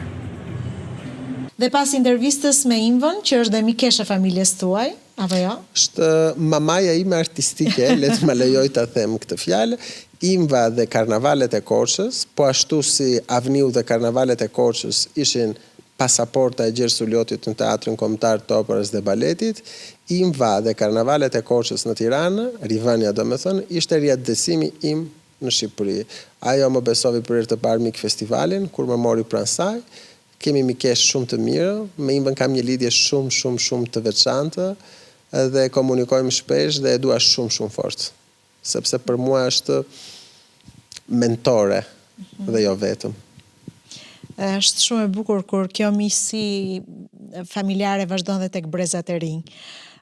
Ne do t'i krijojmë mundësi tani teleshikuesve të shijojnë fragmente nga disa opera të ndryshme ku Gjergji ka interpretuar për krah artisteve të tjera të jashtëzakonshme si Eva Golemi dhe Manjola Albani.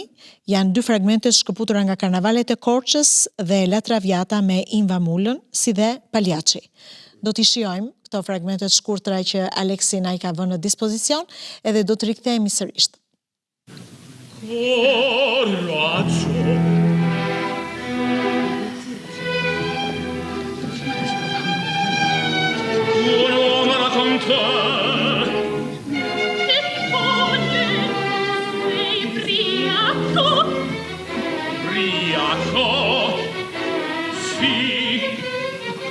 da un'ora. Tornasti presto, Ma il tempo t'ancora, dolce sposina.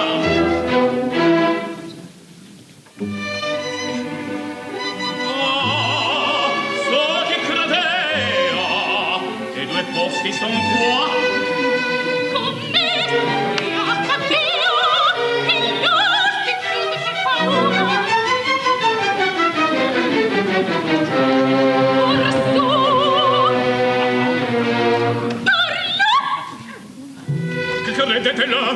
Credetela, essa è pura, e vuole dal mentir, quella propria, e la morte smettiamo. Perché ti muoves la tête, donne-moi prison, metterse.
Eva Golemi është një tjetër artiste, soliste e parë e teatrit të operas dhe baletit, e cila ka ndarë të tjera kujtime të bukura nga puna me Gjergji Suljotin. E ndjekim dhe këtë intervistë. Atëherë me Gjergjin kam kujtime të jashtëzakonshme tek Paliaçi, më ka ndihmuar jashtëmaksimum, unë kam qenë një vajzë e re, shumë e re, 23-4 vjeçe, dhe u angazhua për të më ndihmuar për rolin e Nedës tek Paliaçi. Nuk e di, po ka qenë shumë i dashur, më këshillonte, edhe thoshte Eva, ti ke perspektivë që të bësh një këngëtare shumë e madhe. Edhe nuk e di, po kam kujtime të jashtëzakonshme me të dhe ruaj respektin më të madh për Gjergjin. Alex, unë të falenderoj që na ke dhënë mundësinë që të na sjellësh këto emra të njohur në ekranin ton. Mundësinë e ka dhënë Gjergj Suljoti, por gjithsesi unë të falenderoj që më dhe hapësirën të rihap histori dhe të dëgjojmë mendimet e artistëve që kanë punuar pranë Gjergj Suljotit në teatrin e operës. Dhe kanë punuar për krahati, kanë ndarë bashkë skenën dhe pastaj përtej profesionalizmit natyrisht që kalohet edhe në misi, nuk ka se si do ndryshe kur janë orë të tëra pune në skenë. Ne përmendëm pak më parë, Alex, një mundësi e jashtëzakonshme që artistëve ju jepet edhe për turne jashtë vendit. Cilat janë kujtimet që sillte Gjergji nga këto turne, sidomos në turnet e parë e pas viteve 90, kur më në fund artistët kishin mundësi të shkonin edhe të shkëmbenin eksperjenca dhe me artistë të tjerë, që ndoshta vetëm i kishin dëgjuar, po nuk i kishin prekur.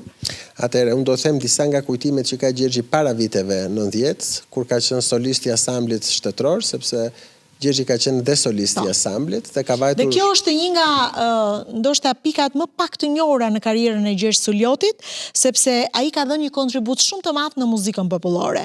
Ka qenë rregullisht solist kryesor në ansamblin Skënderbeu në qytetin e Korçës, në ansamblin Migjenit të Tiranës dhe krahas punës së tij në opera, për shkak të mungesës së tenorëve, ai bënte solistin në ansamblin shtetëror të këngëve dhe vallëve popullore, ndërsa për një kohë shumë të gjatë ka qenë pjesë e grupit Na bashkoj kënga popullore. Kështu që mundësitë e para janë dhënë pikërisht në ansamblin popullor për të dalë në turne jashtë vendit e pastaj edhe si solisti i teatrit të operës.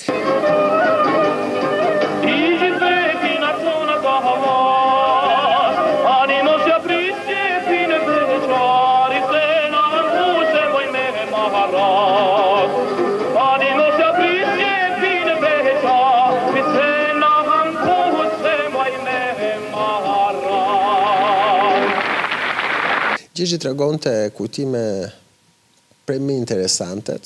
Një nga këto ka qenë që në Finlandë, në Suedi, në këto vendet nordike kur vajten, nuk e përballonin dot artistët temperaturën, përveç se koçarëve, të cilët pothuajse ishin mësuar nga e ftohta. Kujtimet e tjera kanë qenë, domethënë, pjesa e atij fukarallikut që ka pas Shqipëria asaj kohe. Vinin nga jashtë shtetit dhe sillnin partitura, sillnin whisky, sillnin gjërat të cilat nuk ndodheshin në Shqipëri, plus pastaj që ka patur miq. Giuseppina, një shoqja tonë, Arbreshe, deri sot e kësaj dite, që po bëhen që nga viti 1974, që Asambli Skënderbeu ka dalë në Itali, kanë pasur komunikim me letra. Do me thënë, mund të kemi pa fund letra të njëri tjetrit që këmbeshin dhe ka qenë një periudhë që s'ka qenë lehtë komunikimi, telefona s'kemi pasur, rrjetet sociale, dhe më vonë me një pjesë të këtyre artistëve kur u hapën rrjetet sociale ose Aspasia Zerva nga Greqia, përsëri u rehabilituan marrëdhëniet dhe ata patën një kontakt.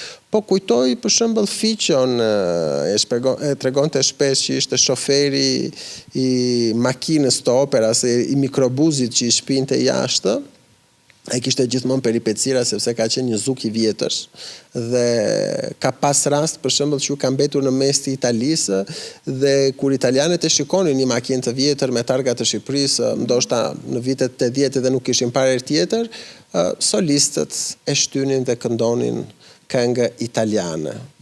Ata ju jepnin dhurata të ndryshme italianët dhe i kanë pritur në fakt shumë mirë dhe kudo që kanë vajtur kanë marrë vlerësime. Kjo pasqyrohet edhe nga shtypi i kohës, të cilat ndodhen në disa arkiva të veçanta, çfarë shkruaj jashtë dhe çfarë përkthej nga atë shoja shqiptare, se jo gjithmonë jepej ideja e vërteta e asaj. Ato theshin artist me kualifikim të jashtëzakonshëm, po me kushte mizerable. Kurse këtu theshin që ndritën Shqipëria dhe artistët e saj, të cilët po e them edhe një herë që s'kishin kushte fare. Si ke mundur të sigurosh këto gazeta, Alex? Mua më kanë ndihmuar shumë njerëz në fakt. Një pjesë të madhe të arkivit Gjergji i kishte mbajtur vete, ku përveç artikujve që kishte të prera dhe të mbajtura, kishte disa fotografi dhe disa filmime. Por, dua dhe në këtë moment të falenderoj Luli Brahjen, që është arkivisti e teatrit të operës së sotme, e cila është e padiskutueshme gjithmonë, e kudo gjendur, sa herë marrim në telefon, hapën çfarë do lloj dosje duam.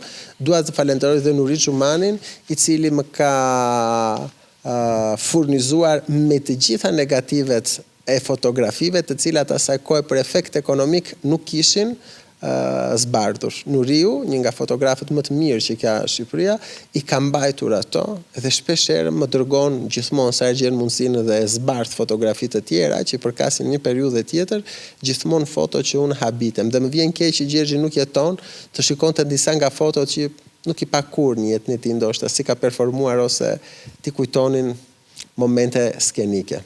Dhe në një karrierë të gjatë 55 vjeçare, ne e theksuam dhe gjatë kësaj bisede, Gjergj Sullioti ka patur mundësinë që të bashkëpunojë me artistë jashtëzakonshëm, të vlerësuar si artist të popullit, artist të merituar, disa prej tyre edhe nderi kombit. Përmendëm pak më parë Drejtor Agollin, Çesk Zeden, Tish Dain, Avni Mulën, Vaçezelën, Ramis Kovacin, Gaço Çakon, Mustafa Krantjan, Imva Mulën, Lefter Çipën, Ermir Krantjan, Ibrahim Tukiçin, Dhora Lekën, Taulant Postinën, Pjetër Gacin, Ferdinand Dedën, Rifat Teqja, Piromani, Nikola Zoraqi, Gjoni Athanas, Osman Mula, Edith Mihal, Suzana Turku, Nikolin Gurakuqi, Luan Zhegu, Agim Zajmi, Aleksandr Peçi, Juliana Jorganxhi, Rozmari Jorganxhi, Spartak Tili, Gazmen Mullai, Josif Minga, Enveshën Gjergji, Luan Qavzezi, Manjolan Albani, Naim Gjoshi, Shqipe Zani, Agim Duro, Leida Agolli, Vladimir Kotani, Mariana Leka, Ylber Gjini, Agim Prodani, Van Gjonova, Piro Sullioti, Jorgaq Nano, Salim Mani, Hysen Koçia, Ferdita Zonja dhe Mjallaq Zallami. Janë të shumt miqt e Gjergjit, ne do të ndjekim një grup me foto që tregon edhe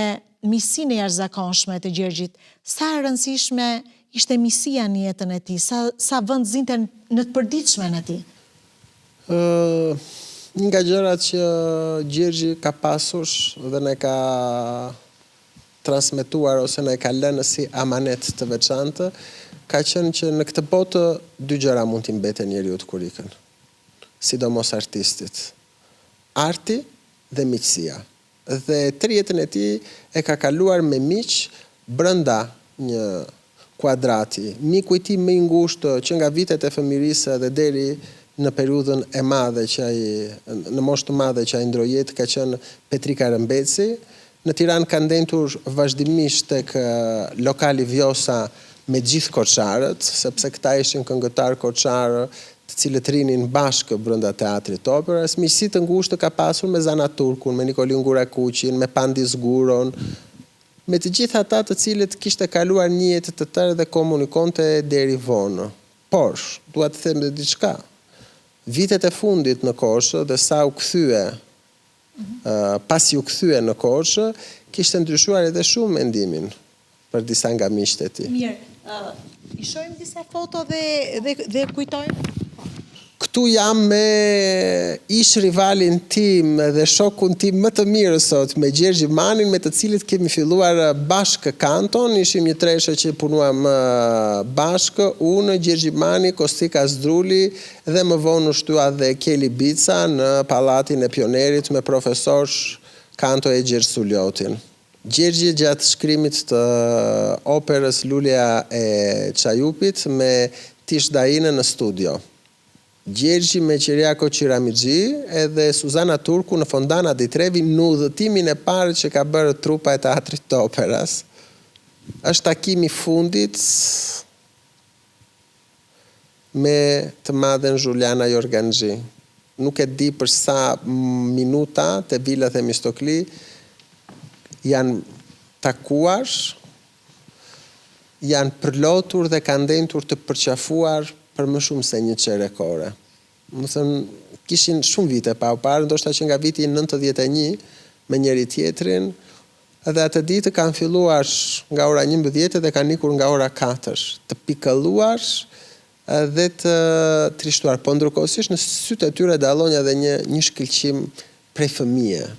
Nga ato momente që e sinqert. Nga ato momente që ndjehemi bekuar që e kam përjetuar me Gjergjin dhe Zhulianën dhe kam qenë prezent. Vërtet i bekuar dhe qëllimtari dhe unë një misi të këtillë si që kam pasur ata të dy. Shumë e bukur. Ne do të shijojmë tani në fakt një fjalët zërin e ëmbël të një artiste shumë të madhe si Shqipe Zani. Do të ndjekim tani një intervistë realizuar sërish nga Aleksi. Shqipe ka ndarë disa kujtime shumë të bukura. Kjo artiste e madhe e cila edhe para pak ditësh ka marrë një tjetër vlerësim nga në kuadër të 60 vjetorit të Institutit të Arteve. Të Arteve. Ose të Akademisë së Arteve sot.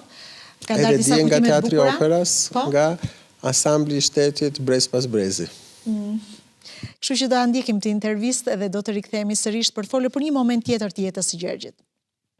Dhe unë kam patur fatin me Gjergjin të këndoj, edhe anketat që bëshin anketat në radio, që kompozitor që shkruanin bukur, kam kënduar dhe popullore me Gjergjin, se ne i binim Shqipërisë qark atëhere, dhe kam kënduar te karnavalet e Korçës në fillim, pastaj kam kënduar Paljacin, pastaj te Toska, dhe Gjergji këndonte natyrshëm.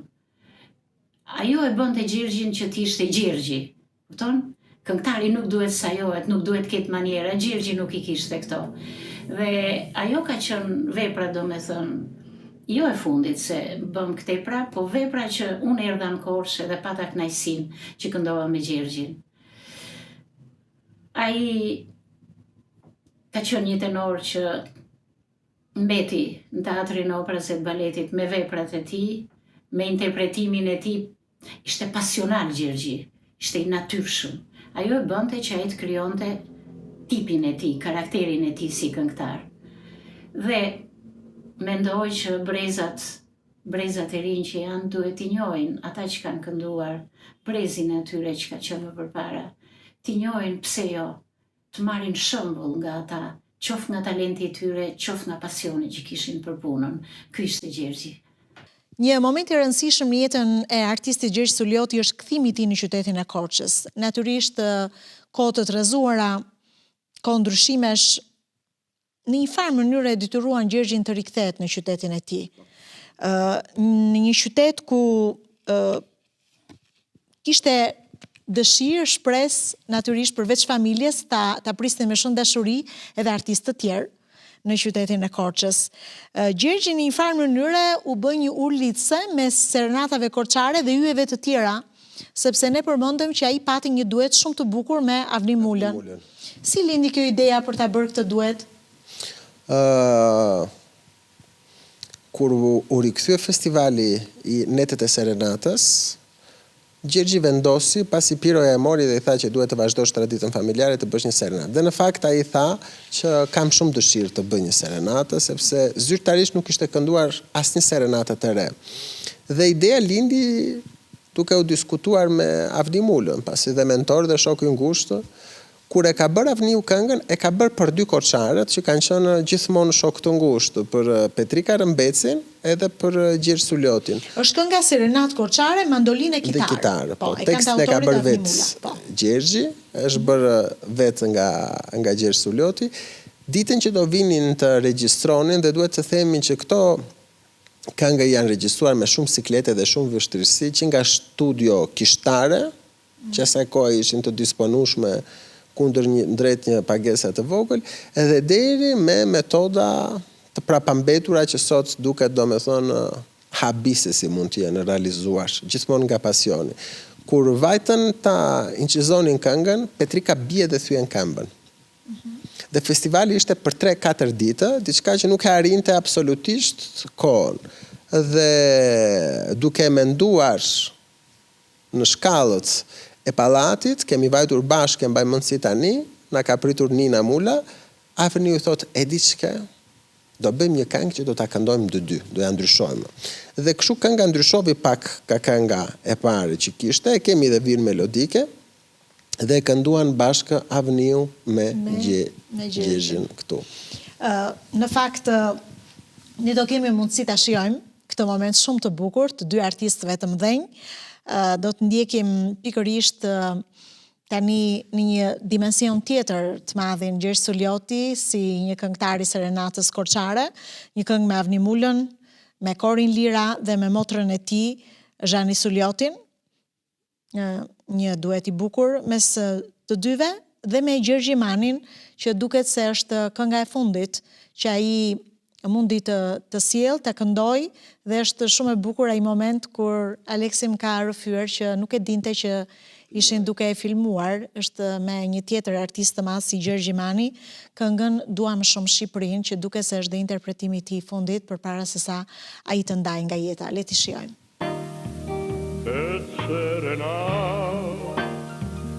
Me thash të shkruaj, me malën e dashuri,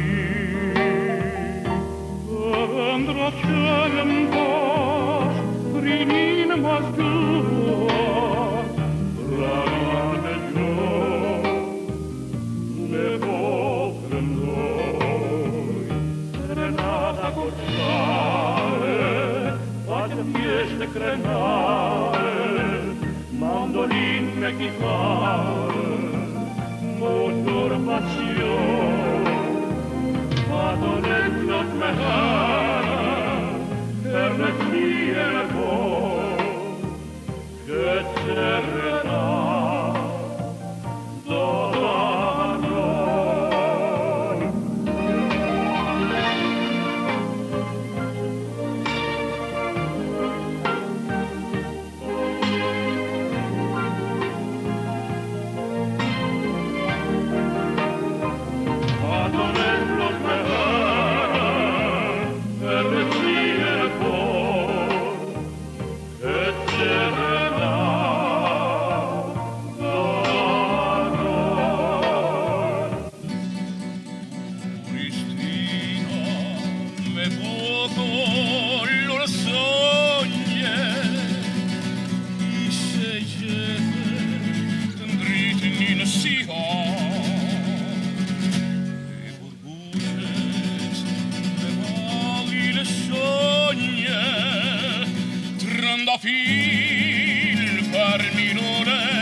Të dua, kjo dashuri, s'jo marmëri. Në sytë shikoj, atje qëndroj, Dhe kur je larg, të ndjej ty pran, kjo dashuri, më sjell tek ti. Dhe kur je larg,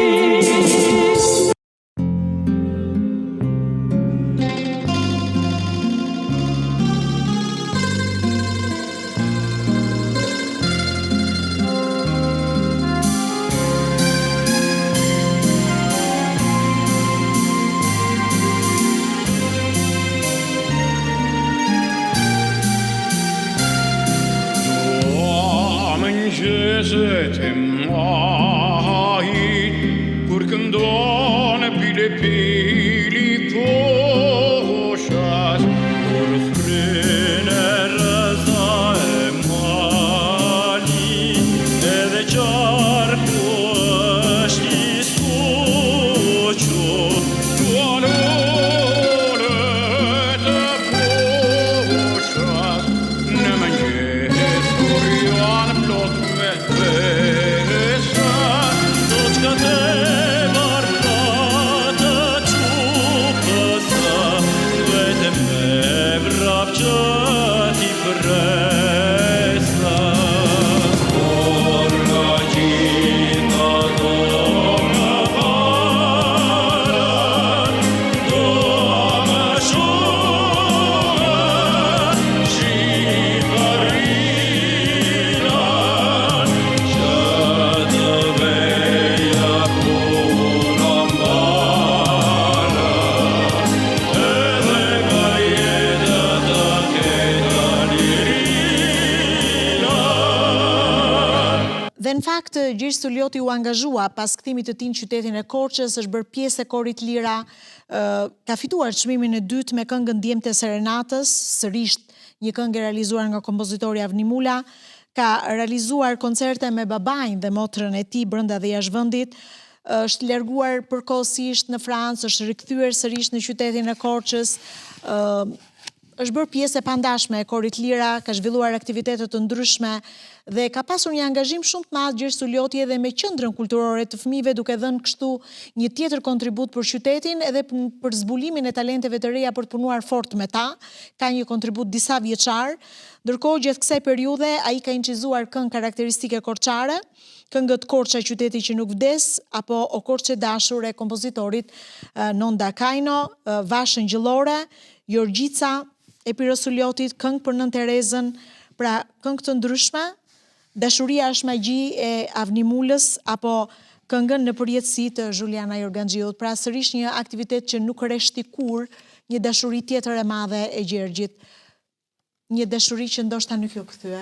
Nuk ju kthye dhe sigurisht nga qyteti i Korçës. Gjergji nuk arriti të realizonte një koncert recital, nuk ju propozua asnjëherë, nuk ju dha kur mundësia të bashkojë me publikun e tij, me publikun e Korçës, dhe çdo lloj aktiviteti të cilin ka realizuar Gjergji e ka pasur në mënyrë private ose në mënyrë të disa miqve të tij që ja kanë dhënë këtë mundësi, sepse edhe pensionet e asaj kohe nuk kanë qenë pensione dinitoze për artistë.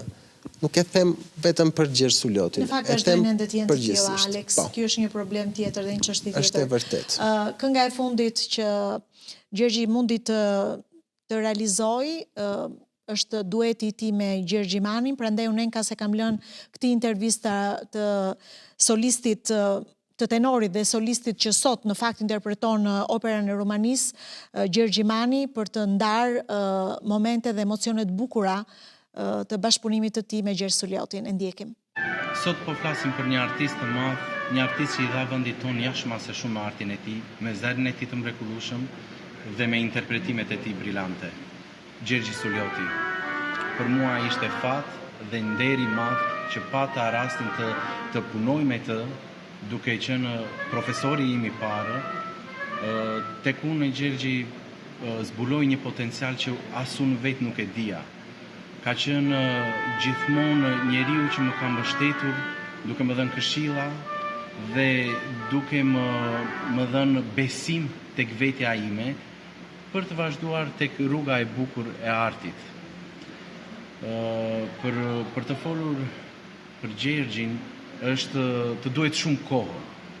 Jashtëmase, sepse ishte një njeri, përveç se njeri i mrekullueshëm, një artist i madh, ai kishte një zemër jashtëzakonisht të madhe dhe dua të theksoj diçka që është diçka shumë e rrallë që ndodhen, sepse 4 vjet kam punuar me Gjergjin dhe të gjitha orët kanë qenë falas.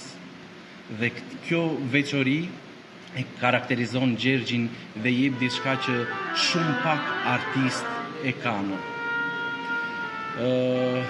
Është të duhet shumë kohë të flasësh për Gjergjin, por diçka mund të themi gjithmonë do të jemi mirënjohës për artin dhe për gjithçka ka bërë për ne, për mua dhe për të gjithë ardashësit. Faleminderit maestro. Pavarësisht, ka momente të bukura në karrierën e Gjergjit ku ai është ndjer i vlerësuar. Në vitin 1990, Gjergj Suljotit i është akorduar medalja Naim Frashë nga Kuvendi i Shqipërisë. Po. Është fotoja që po shohim tani. Është e vetmja medalje që ka marrë në moshë aq të re, një dhe vetmja,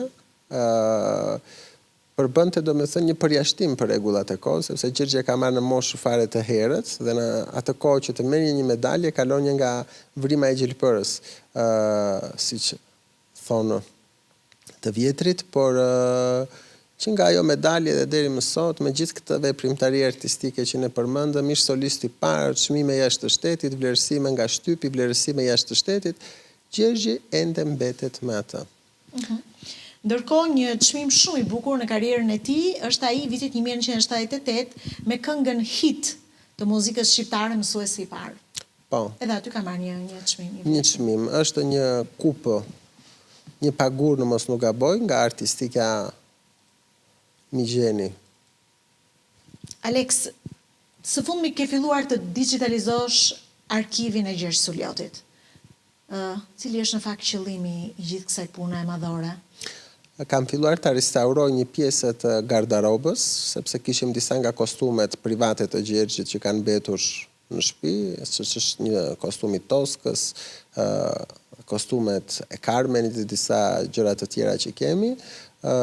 Kemi filluar të gjitha këto t'i restaurojmë, pjesën e dokumentave të partiturave të shkrimeve dhe të doshkrimeve t'i digitalizojmë, për arsye që këto në një kohë të ardhme, sigurisht që nuk i takojnë vetëm familjes Suljoti, këto i takojnë se janë një pjesë e veçantë e historisë të këtij qyteti dhe historisë muzikore vendase. Qëllimi është që të gjitha këto një ditë të përfundojnë në institucionet të cilat do i vlerësojnë dhe do ju japin vëmendjen që duhet. Absolutisht pa viktimizuar personazhin, sepse Gjergji është një artist i jashtëzakonshëm, e them është sepse ai ka lënë veprën e tij, kështu që artistë të tillë nuk vdesin asnjëherë. Ishte fat rikthimi i Gjergjit në qytetin e Korçës, në një farë mënyre për shkak të kushteve ishte një lloj humbje për teatrin e operës dhe baletit, që humbi një solist i jashtëzakonshëm. Po dhe fat deri diku nuk jam shumë dakord, më fal që po të ndërpres, sepse nuk është se për te qendrës kulturore që u mor me fëmijët, nuk është se dha ndonjë kontribut të jashtëzakonshëm pas viteve të kthimit. Edhe ndoshta këndimit në korin lira që ishte një traditë familjare. Gjergji do kishte mundësinë të bënte shumë gjëra dhe këtë e tregovi në çdo mundësi që ju dha jashtë të Korçës, ose në Tiranë, ose në Shkup, ose në vende të tjera dhe në Kosovë që e kanë ftuar. Nuk e di pse, po për Korçën nuk pati. Çfarë ishte Korça për Gjergj Suljotin? Korça ishte gjithçka për Gjergj Suljotin, sepse ai kishte mundësinë të kthehej të vinte të jetonte me ne në Greqi, kishte mundësinë sepse një vit e gjysmë ishte në Francë, shtëpinë e tij e kishte në Tiranë, ju propozua të hynte në Akademinë e Arteve si profesor kantoje, po Gjergji vendosi të kthehej në Korçë. Gjergji ishte korçar me gjithë kuptimin e fjalës, edhe pse Korça kur nuk e kuptovi këtë gjë që ai e donte fort. E kishte domethënë të domosdoshme kthimin e tij dhe këtë e ka bërë duke qenë koshient dhe duke qenë i bindur që deshte të kthej në Korçë pas heqjes dhe largimit nga puna në teatrin e operës. Ka një moment të rëndësishëm në familjen tuaj, prekës për ju, po prekës edhe për Gjergj Suljotin kur ende ishte gjallë. Një moment i cili ne nuk duam të ndalemi tek arsyet, e mosmarrjes së një vlerësimi. Po, vlerësimi mjeshtër i madh. Çfarë ndodhi, Alex? Ndodhi që asnjë nga institucionet që Gjergji ka shërbyer, me ligjin e asaj kohe duhet ta kishte propozuar Teatri Kombëtar i Operës dhe Baletit, për arsye që gjithë brezi i Gjergjit, po dhe ata që pasuan Gjergjin u vlerësuan dhe e morën, që të jemi konkret për neve si familje nuk u ka fare vlerë një letësh një copë vlerësim, i cili mund të ndodhë në jetë ose pas jetës, kur ai jepet dhe artisti në fjalë ose kushdo artist nuk respektohet dhe jeton në kushte të cilat nuk i përkasin asaj çka ka dhënë, po gjithsesi ishte një vlerësim i cili duhet të jepej, i merituar dhe i vonuar. Institucionet të cilat e kishin në dorë që nga viti 2012 kur masivisht u vlerësuan kolegët e brezit të tij, askush nuk ishte dorëzuar emrin e Gjergjit, asnjë shoqatë, asnjë institucion, deri në vitin 2022, ku filloi një kalvari të mërshëm me dosjen, me dokumentat, si përfundim e vendosi ministri asaj kohe një kërkesë që t'i drejtohej presidentit të Republikës dhe deri ditën e fundit neve kemi pritur dekorimin sipas këshilltarëve të asaj kohe, po dekorimi s'erdhi kurrë. Nuk erdhi. Shpresojmë që asnjëherë nuk është vonë për të vlerësuar artistë të tillë si Gjergj Sulioti. Alex, unë të falenderoj që ju ke dhënë mundësi sot të gjithë teleshikuesve për ta njohur ashtu siç ishte Gjergj Sulioti dhe ashtu siç është, sepse fakti që bashkë me Aleksin kemi zgjedhur ta realizojmë këtë intervistë, duke sikur diku ndodhet edhe vetë Gjergji, duke ndjekur këtë rrëfim, po pse jo, edhe vlerësimet që kanë pasur miqtë e tij të mirë, që unë besoj se do të ishin të shumë nëse do të trokisnim në dyert të tjera, për të ndjekur gjithçka që ata kanë ndarë së bashku. Unë të falenderoj dhe të uroj shumë suksese edhe në punën tënde që ke me gjithë arkivin e familjes, edhe të uroj suksese edhe si artist. Shumë faleminderit. Si artist i familjes Sulioti. Shumë faleminderit e dashur dhe për mua ka pasur në një moment shumë emocional. Edhe spalosja e Piro Suliotit, po edhe e Gjergj Suliotit dhe je e vetmja që ma dhe këtë mundësi dhe jam mirënjohëse. Dhe për ty dhe për gjithë stafin e radio televizionit të Korçës që sa herë kam dashur të marr diçka prej tyre, ato gjithmonë janë vigjilent dhe ma kanë dhënë. Faleminderit. Ne kemi shijuar sot një bisedë shumë të bukur, shumë emocionuese. Do të ndajemi edhe për sot. Do të rishihemi sigurisht me të tjerë miq në ekranin e radio televizionit të Korçës. Natën e mirë.